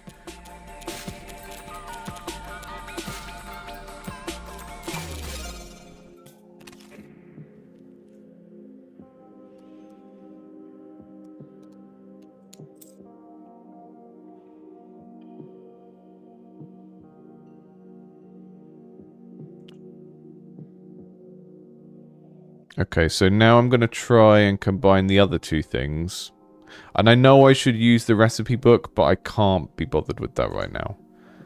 Things like recipe books and encyclopedias in games, I have to be really invested in the game to get to a point where I'm going to even look at that. And that's partly being impatient because we're on a stream, but it is generally how I tend to play things. Like I want to experiment. I want to work the thing out by experimenting, and then if that's kind of working, then I might look at the thing later on. But if it's required, then I generally won't.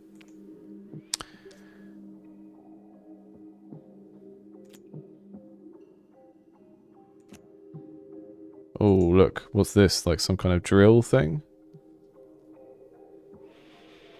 Think we've got a new weapon.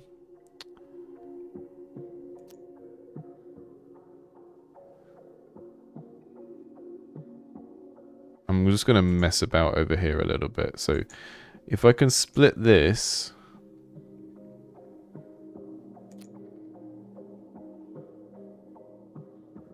Oh, that's not what I'm trying to do. Okay.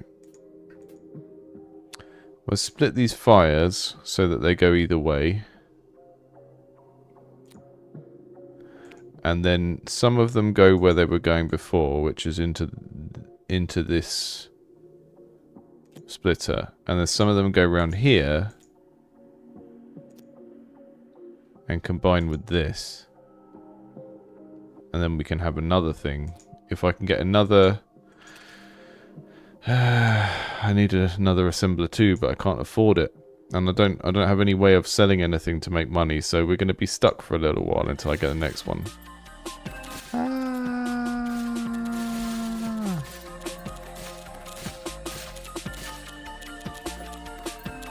This feels like it's lagging. Like it feels slow because of the move speed, but it also does feel like there is some sort of lag here, and I think maybe it's because we've got a lot of custom animations and stuff going on at the same time. I'm not sure. I can't really get into the technical art side of things, but it does feel sluggish in more ways than just the movement speed.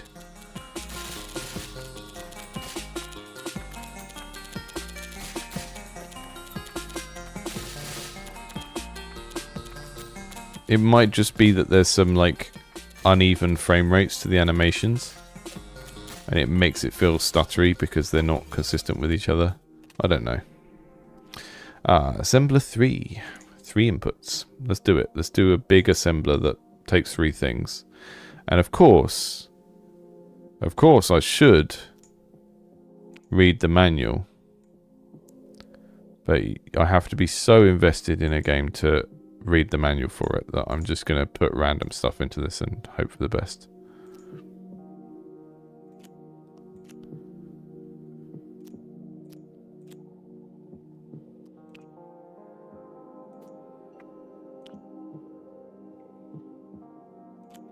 Not many people can make me read a manual for a video game.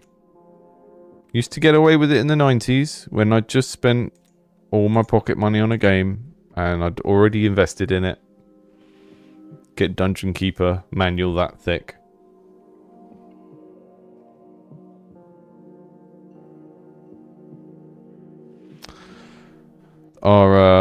This one doesn't seem to be doing anything, unfortunately. The three-way assembler is just turning them into what they already were, I think. I don't think it's doing anything special.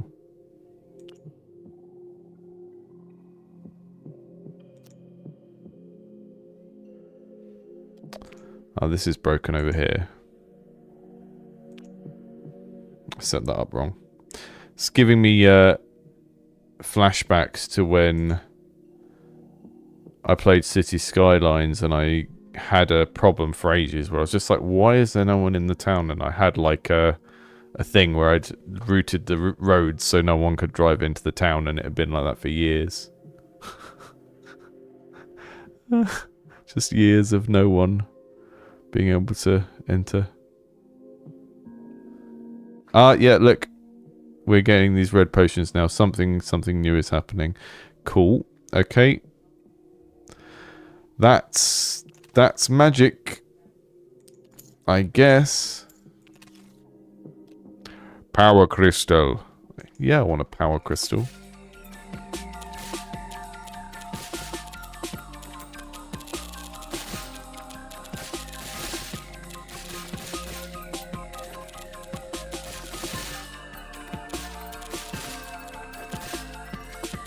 I do like the general idea of having a very arcadey, blow things up, number go up game, and then interrupting it every so often to do a little logistics puzzle. I quite like that. It would be nice if this level built up as you built your factory, even if it's not a direct representation of the thing.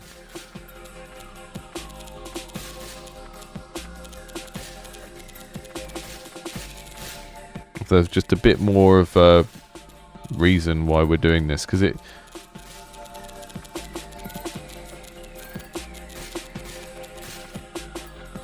not super clear how what I'm doing here relates, like, at a thematic level either.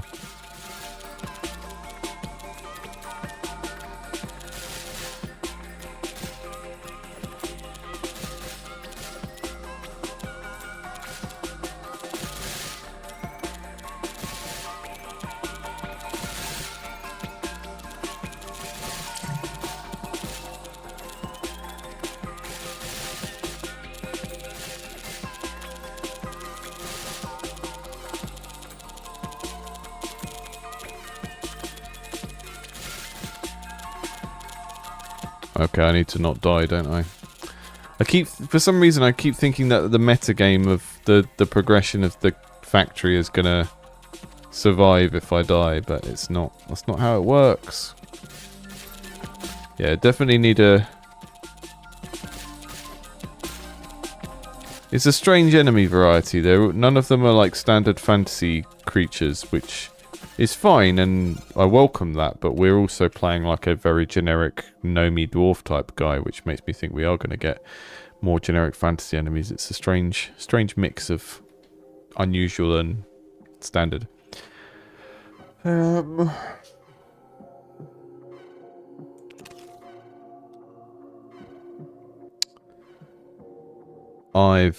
no, hang on.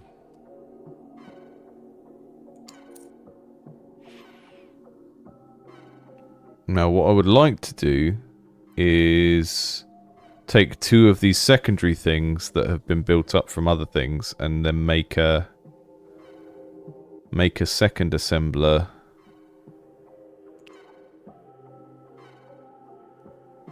Maybe I can do that here. So if I sell... I've put some splitters here.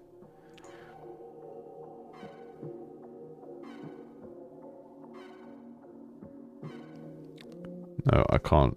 That doesn't work.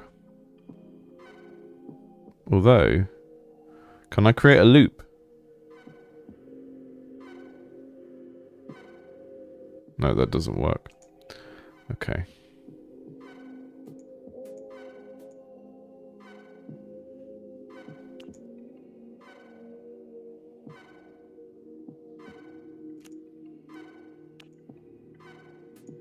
very fiddly.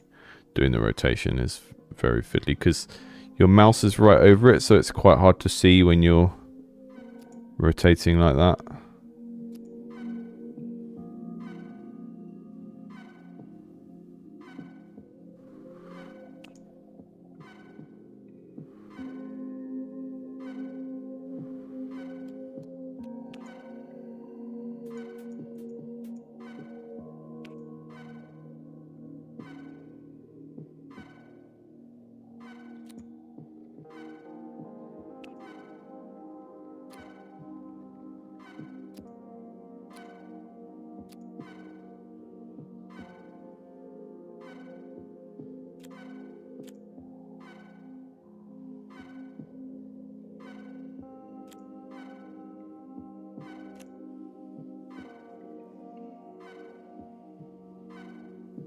Don't know what I made there, but it was occasionally making a different coloured thing, so I guess that's good.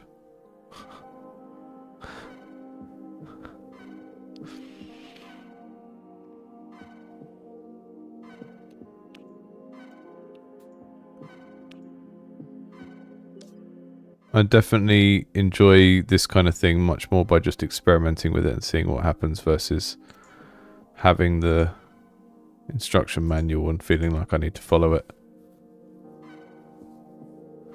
So I'm sort of just trying to mix all of the chains together so that I have a chance of randomly making some unexpected combination of things, which is maybe not the intention of how they expect people to play it, but it's definitely how I would prefer to play something like this.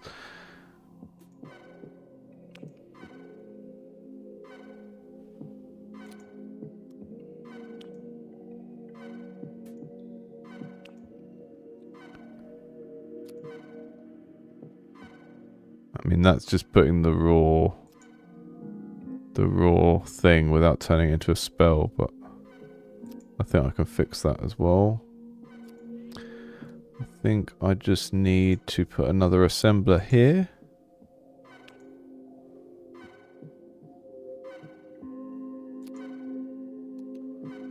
I don't understand, if an assembler puts together things, then how come there's an assembler that only takes one ingredient? Yeah, there is a recipe book, I just have no interest in looking at it. So that menu for building the factory is very compelling, it's an interesting mechanic, but part of me, because the layout is so hard to change once you put stuff down, it makes it hard for me to want to look up the recipe and then try and deliberately manufacture a specific thing from the list, because I look at the layout that I already have and I'm just like, well, I haven't tried combining A and B yet, so I'll combine those. And then that's just, even though that's not the efficient thing to do in terms of the game currency, like my time as a player is the ultimate currency. So I'm more likely to do an inefficient thing in the game in terms of the game's economy if it means I'm going to have more fun. And especially in a period of time like this where we're only playing the game for like half an hour, I don't want to spend too much of that looking things up in books. So I think that would be my note for the developer here is, yeah, I might be playing this in a suboptimal way that you don't expect people to play, but lots of people will play it this way. And just make sure that there's, you know, if you accidentally stumble upon a new combination of stuff without using the book, that should be just as rewarding as using the book, you know, because people will play it that way, because we are chaos goblins.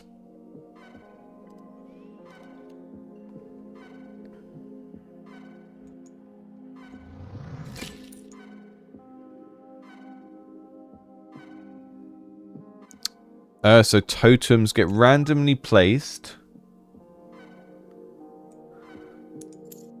and you cannot decide where they go, so it messes up your flow of your machine if you have to build around it. That's cool. This speeds up all adjacent assemblers. I'll put that there.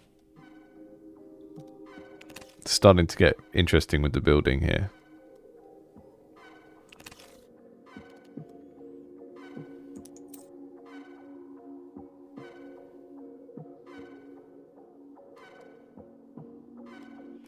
So I've got a jam up here, so I'm going to put put the three-way assembler up here because I think that might help.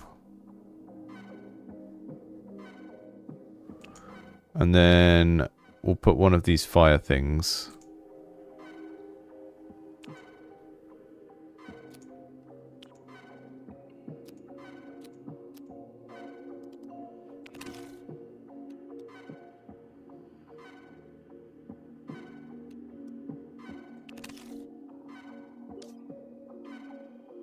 Ball lightning. Static charge. Yeah, I think we're just stumbling across some recipes here, which is cool.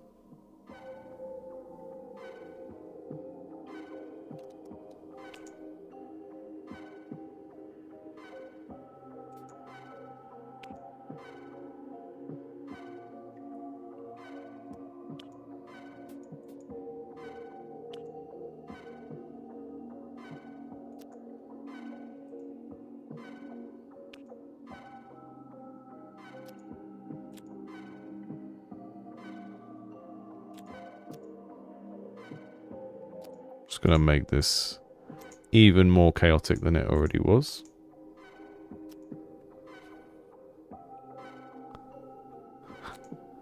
Just give myself some space to work with later on. Sorry if you're a factory game enthusiast and you're looking at what I'm doing and thinking, God, what is happening? I'm not entirely sure either. But I'm just trying to give myself a little bit of space.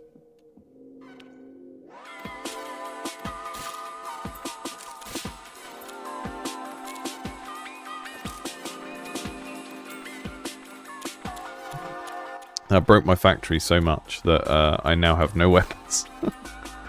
My fireball's gone entirely.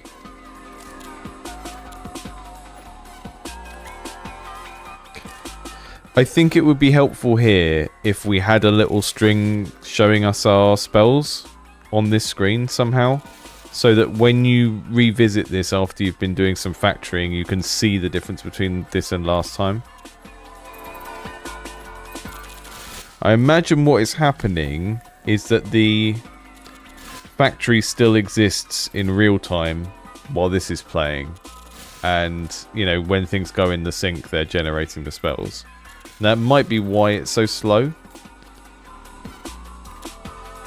But again, I don't know if the experience I'm getting of it feeling a bit stuttery is more of an animations thing or something, but I'm not sure. Look at this little guy. Little ice guys follow me around.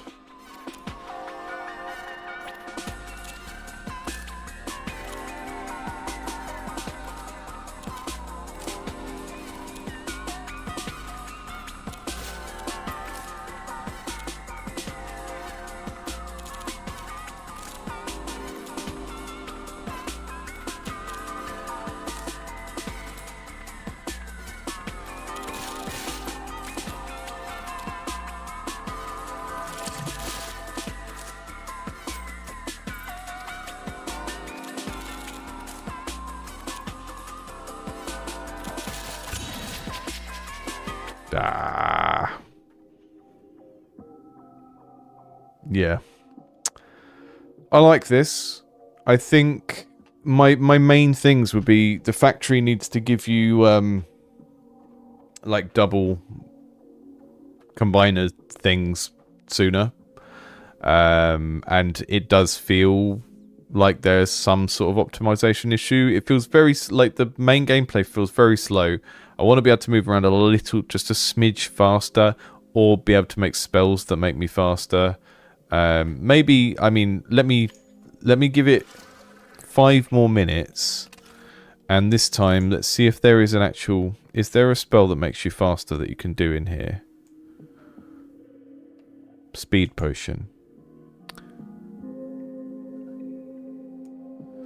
3 lots of spiritus combined, so the pink thing, spiritus, combined to in a 3-way splitter thing makes you faster. Okay, so let's just kind of start with that and give it another quick go.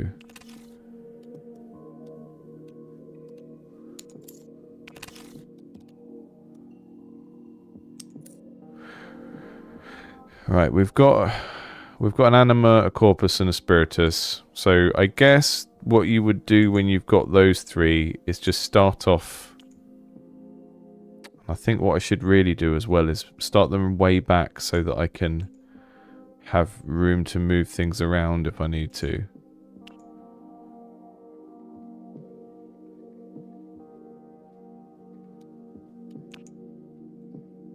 I think using letting me use WASD to do the directionality of things rather, because otherwise I have to rotate them with the mouse wheel or click here. I think just let me press, you know, W to make something face up, considering that's the controls in the action part of the game as well. Right, now I've got no weapon because I didn't put an assembler with any of them, right? So you can possibly get you can put yourself in a game state where you have no attack at all, which is funny. It makes me think that he should be whacking with his spanner as like his basic attack that he just always does.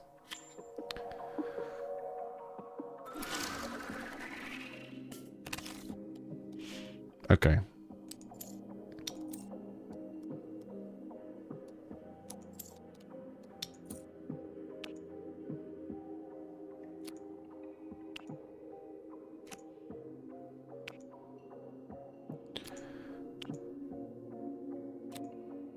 Ah.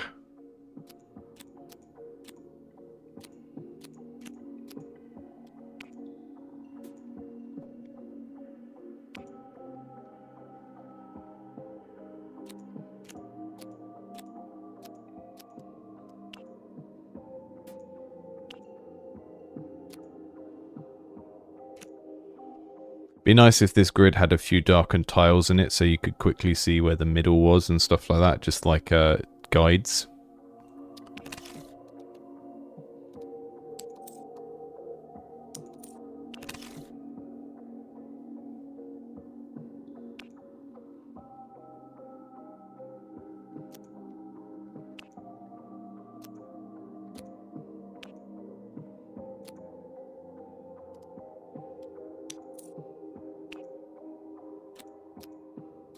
Okay, we've got one of basic everything.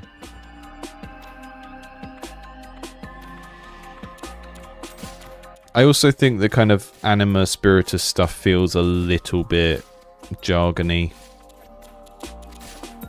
Like, I don't really want to have to remember that an A is fire and stuff like that.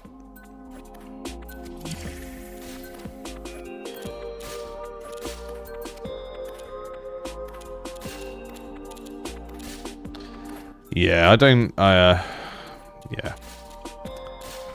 I'm not a fan of games putting rogue in the title, it just feels unimaginative. And, the Bullet Heaven is a particular type of roguelike, and you could, by calling something a roguelike, you could just annoy people that are hoping it's something else, you know? Like, oh, I thought this was going to be Factorio combined with Caves of Could. Or something like that, which it is definitely not.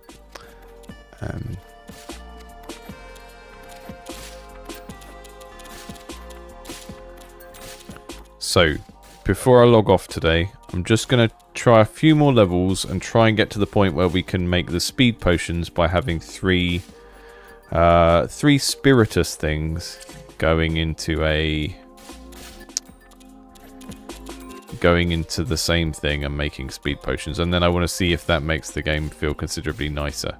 The problem is, if you have something like that where it's just like such a big quality of life improvement, then players are just going to always end up going for that thing because it just makes the game feel nicer to play. And then you know, if you find something like that in a game and you just end up always building for it or always using it, then it means that maybe the decisions in the game aren't very well balanced in terms of how desirable they are in relation to each other, but let's see. It might not be a considerable speed boost. Right, go back over to the portal now. I've got enough money.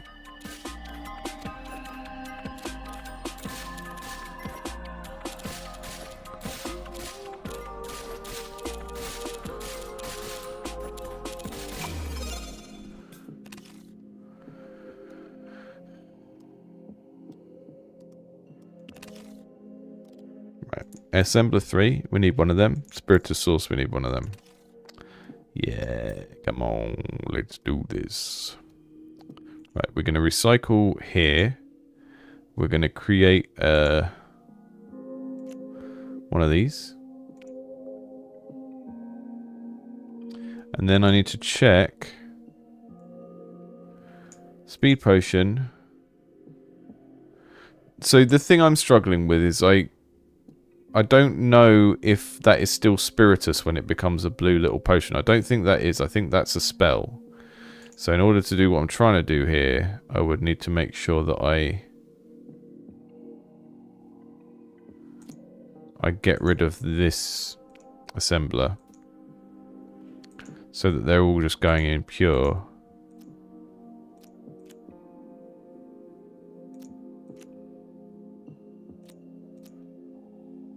Oh, look at that. That's satisfying.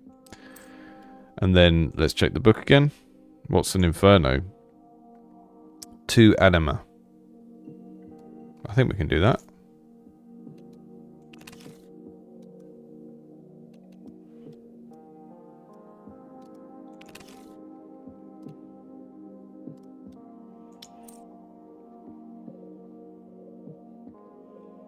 But I need an assembler too, and I don't have one at the moment, so I will wait. I'll put this anima down.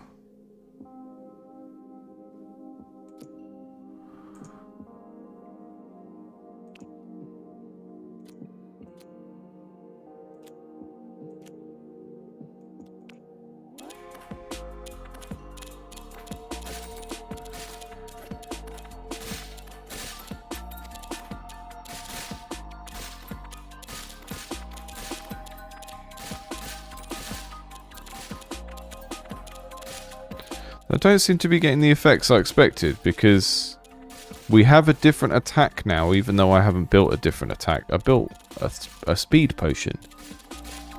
But something different seems to be happening with the way that the enemies are exploding, which isn't anything to do with what we just tried to build. I think we need a clearer link between what's happening in the potion factory and what is triggering here. Because I do not really understand how my loadout just changed. So I did change something, but the instructions told me that that was a speed potion that makes me faster every however many seconds, but that's not happening. But some little explosion there is happening. Maybe it's making my projectiles faster? Not sure.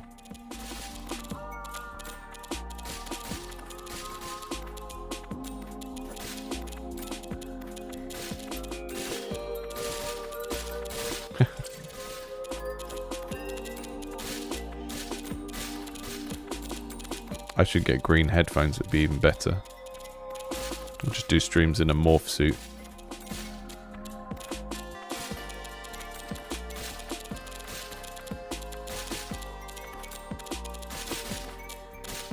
But I like most of what's going on here. I think it just needs certain places where it needs to communicate itself better. I do like the idea of doing a survivor's like and then doing a little puzzle in the break. That's a combination of things that tickles my brain in a way that I enjoy. Okay. There's our assembler of 2 things.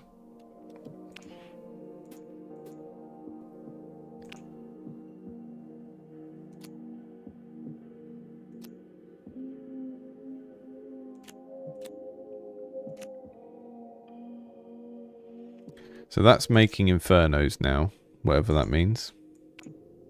Here's Corpus over here. If we can combine 3 of what Poison Bubble is Fireball and Corpus. How do I make a Fireball? Just 1 anima. Okay.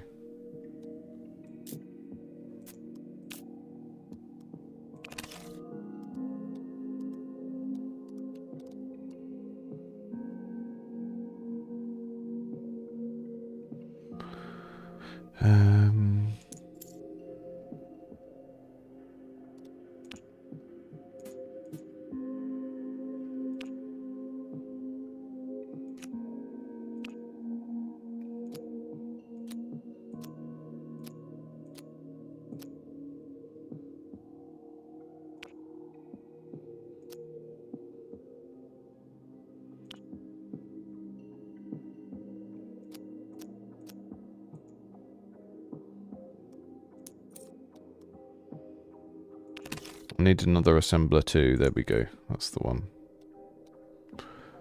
And then we should be able to get a poison bubble as well.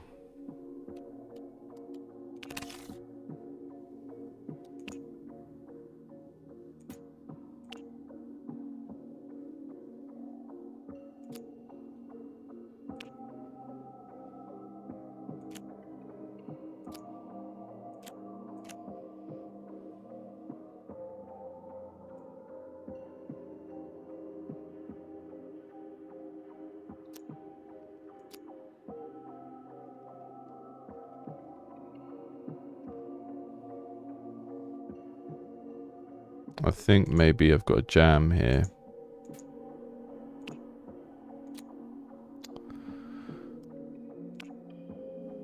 So fiddly. And it's really just the rotation mechanic. Just mapping that onto WASD would solve so much here.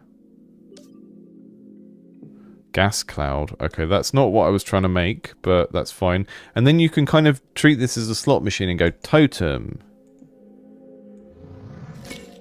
And then re-roll and see if we get another totem. No. Pig totem.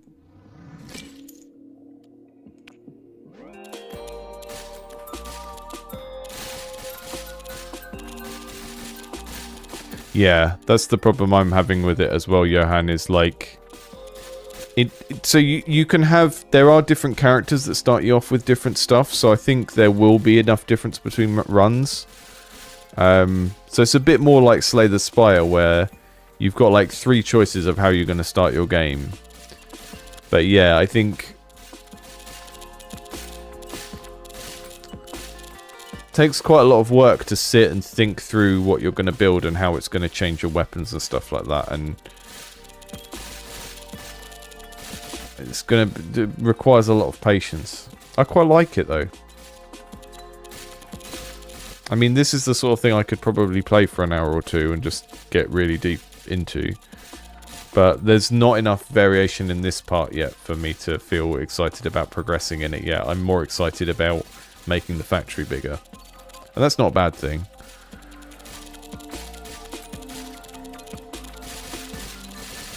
I mean, I've only died in this part mainly from being stupid and just running straight into them.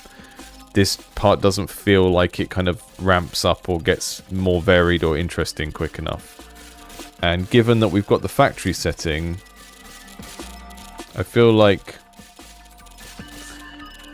this feels a bit flavorless. I can't really work out how these characters relate to building or defending the factory that makes potions and spells.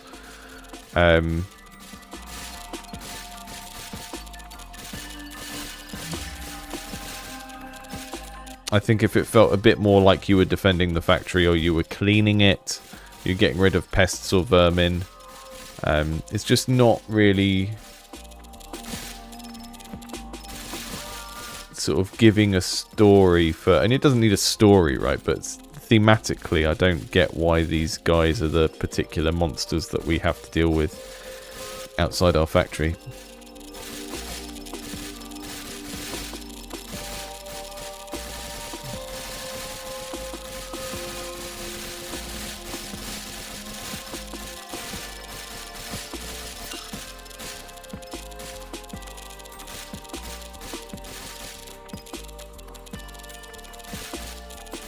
Okay, we're going to do one more build, just because this is the first time I've had this much money and I really want to see how much we can change the way that the kind of combat feels from one level to the next. If we go in with like 500 coins and build loads of stuff, how big, drastic that change is going to feel.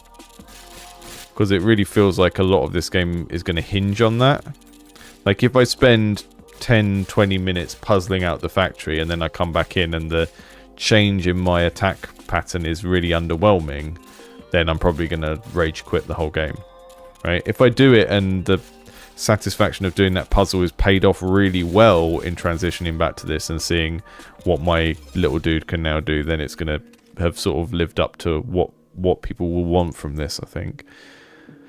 Right, recipe book. Let's find something that sounds cool. Christopia and Spiritus. Again, like, show me... If these are all representative of things that are on the conveyor belt, show me them on here. Like, have the picture of what it is as it moves along next to it.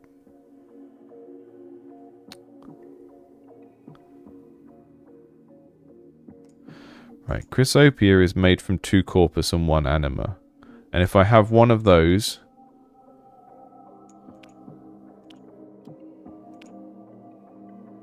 Okay, I can favourite stuff. I'm glad they thought of that.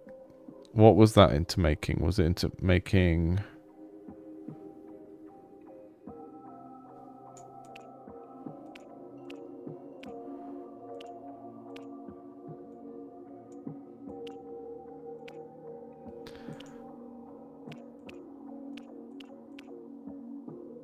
Can't even remember what the first thing was I was trying to make.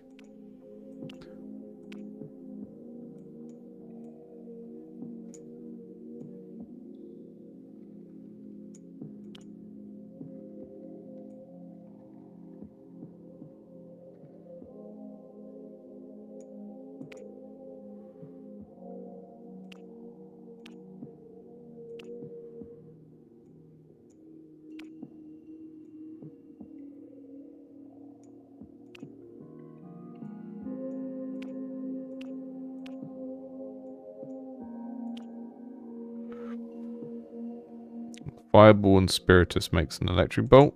I'm going to favourite that. So it's just a bit fiddly to kind of remember what all the things are. And so if I click on that, that's what I've got saved. I see. Okay. A Fireball and a Spiritus to make an electric bolt. And if I put one of these here, it's going to make everything faster.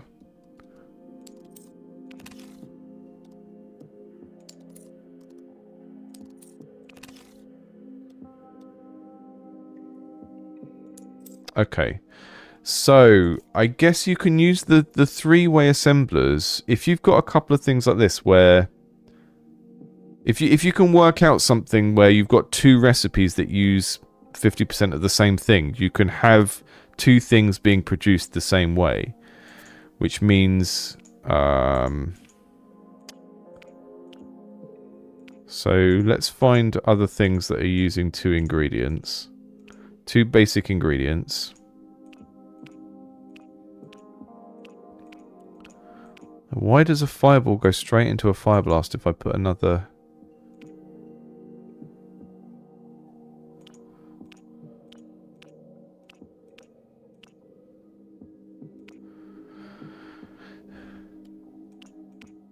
Okay, so if I go back here,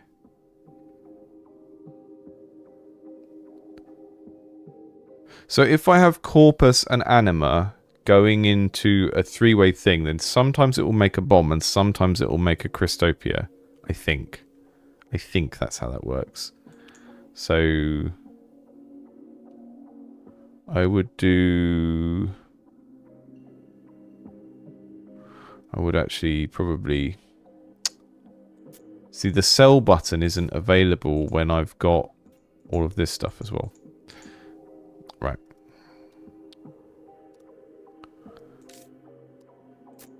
Some awkwardness there. So, we want... I want another anima.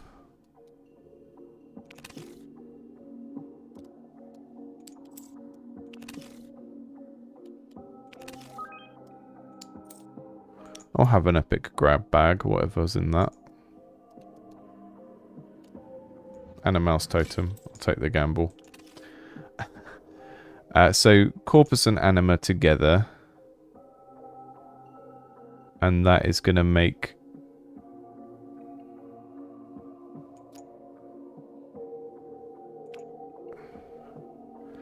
potentially 2 different things. Let's see if it works.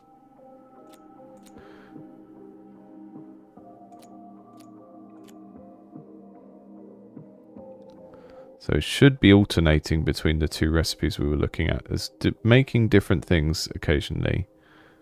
Because it's putting in like one of one thing and two of the other, or three of the same thing, and it's alternating between depending on which one gets in there fastest.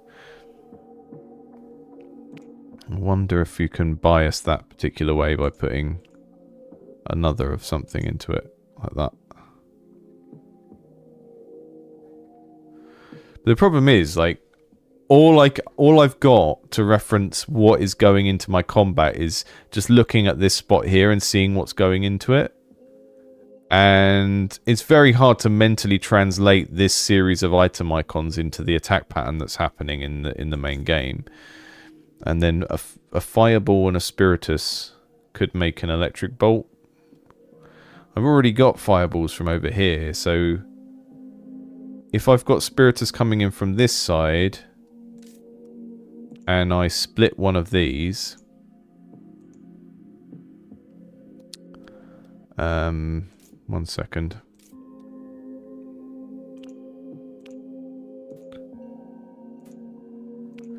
I split one of these spiritus things because they don't seem to be giving me the speed potion that I wanted anyway. And I have these going this way. And then these fiery things occasionally going over and mixing with it. So slow.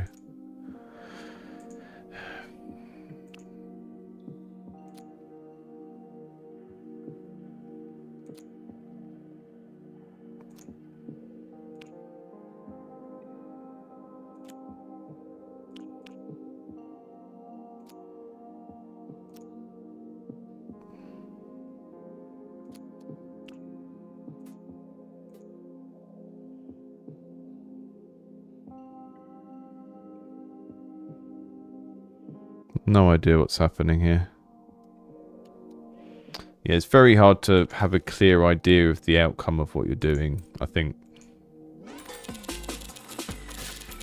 So, we were puzzling on that menu for 5-10 minutes.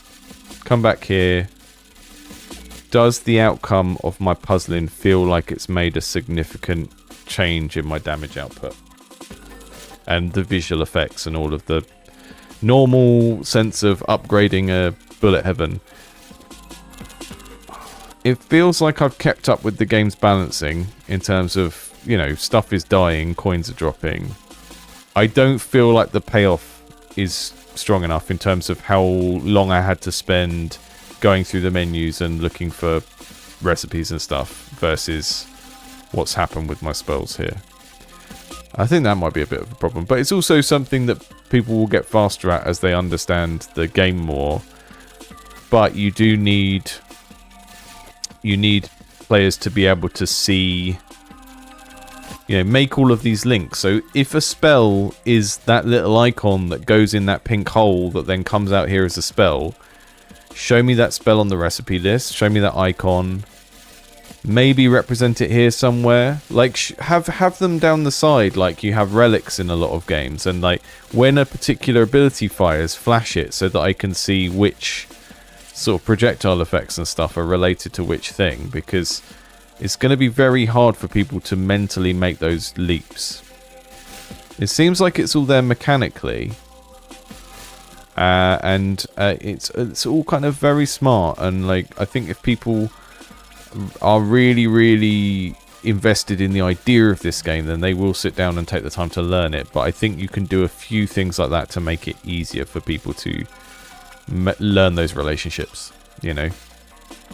There's no reason why we should ever have like an item in a complex system that people need to learn and learn what it looks like and stuff like that, and then just have the name on a list and not put an image of it next to that. You know, that's just kind of a lazy approach to UI.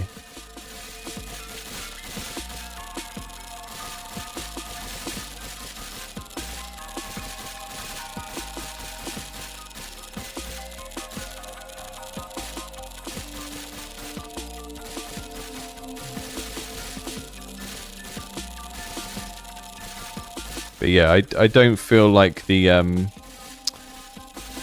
difference in this gameplay from, you know, 10 minutes of puzzling that puzzle out is pronounced enough. But I definitely, you know, I think I might come back to this at some point though. I do like it. Just needs a bit more time than we've had today, and people aren't going to give it that long in a demo, I don't think, if they don't immediately get how to do it good. Right, thank you all for joining today. I'm going to wrap things up here because I've run a little bit longer than I intended to today. You usually only do 2 hours on these streams, and this one just needed a couple more turns. Thank you all for joining. This is a survivor-like where you do a Factorio-like to determine your spells. So you go through a portal, you escape, that's your leveling up with how much, and it's not kind of based on leveling up, it's based on collecting coins. And then however many coins you manage to escape with is how much you get to spend on your Factorio, which is building out your spells. Right? It's really cool. It's very, very cool, but it just has a few little issues that make it harder to understand than it needs to be, and hopefully if the developers watching this, they'll have a sense of what those are now if they didn't already. Thank you all, folks. See you all soon. Thanks for dropping by.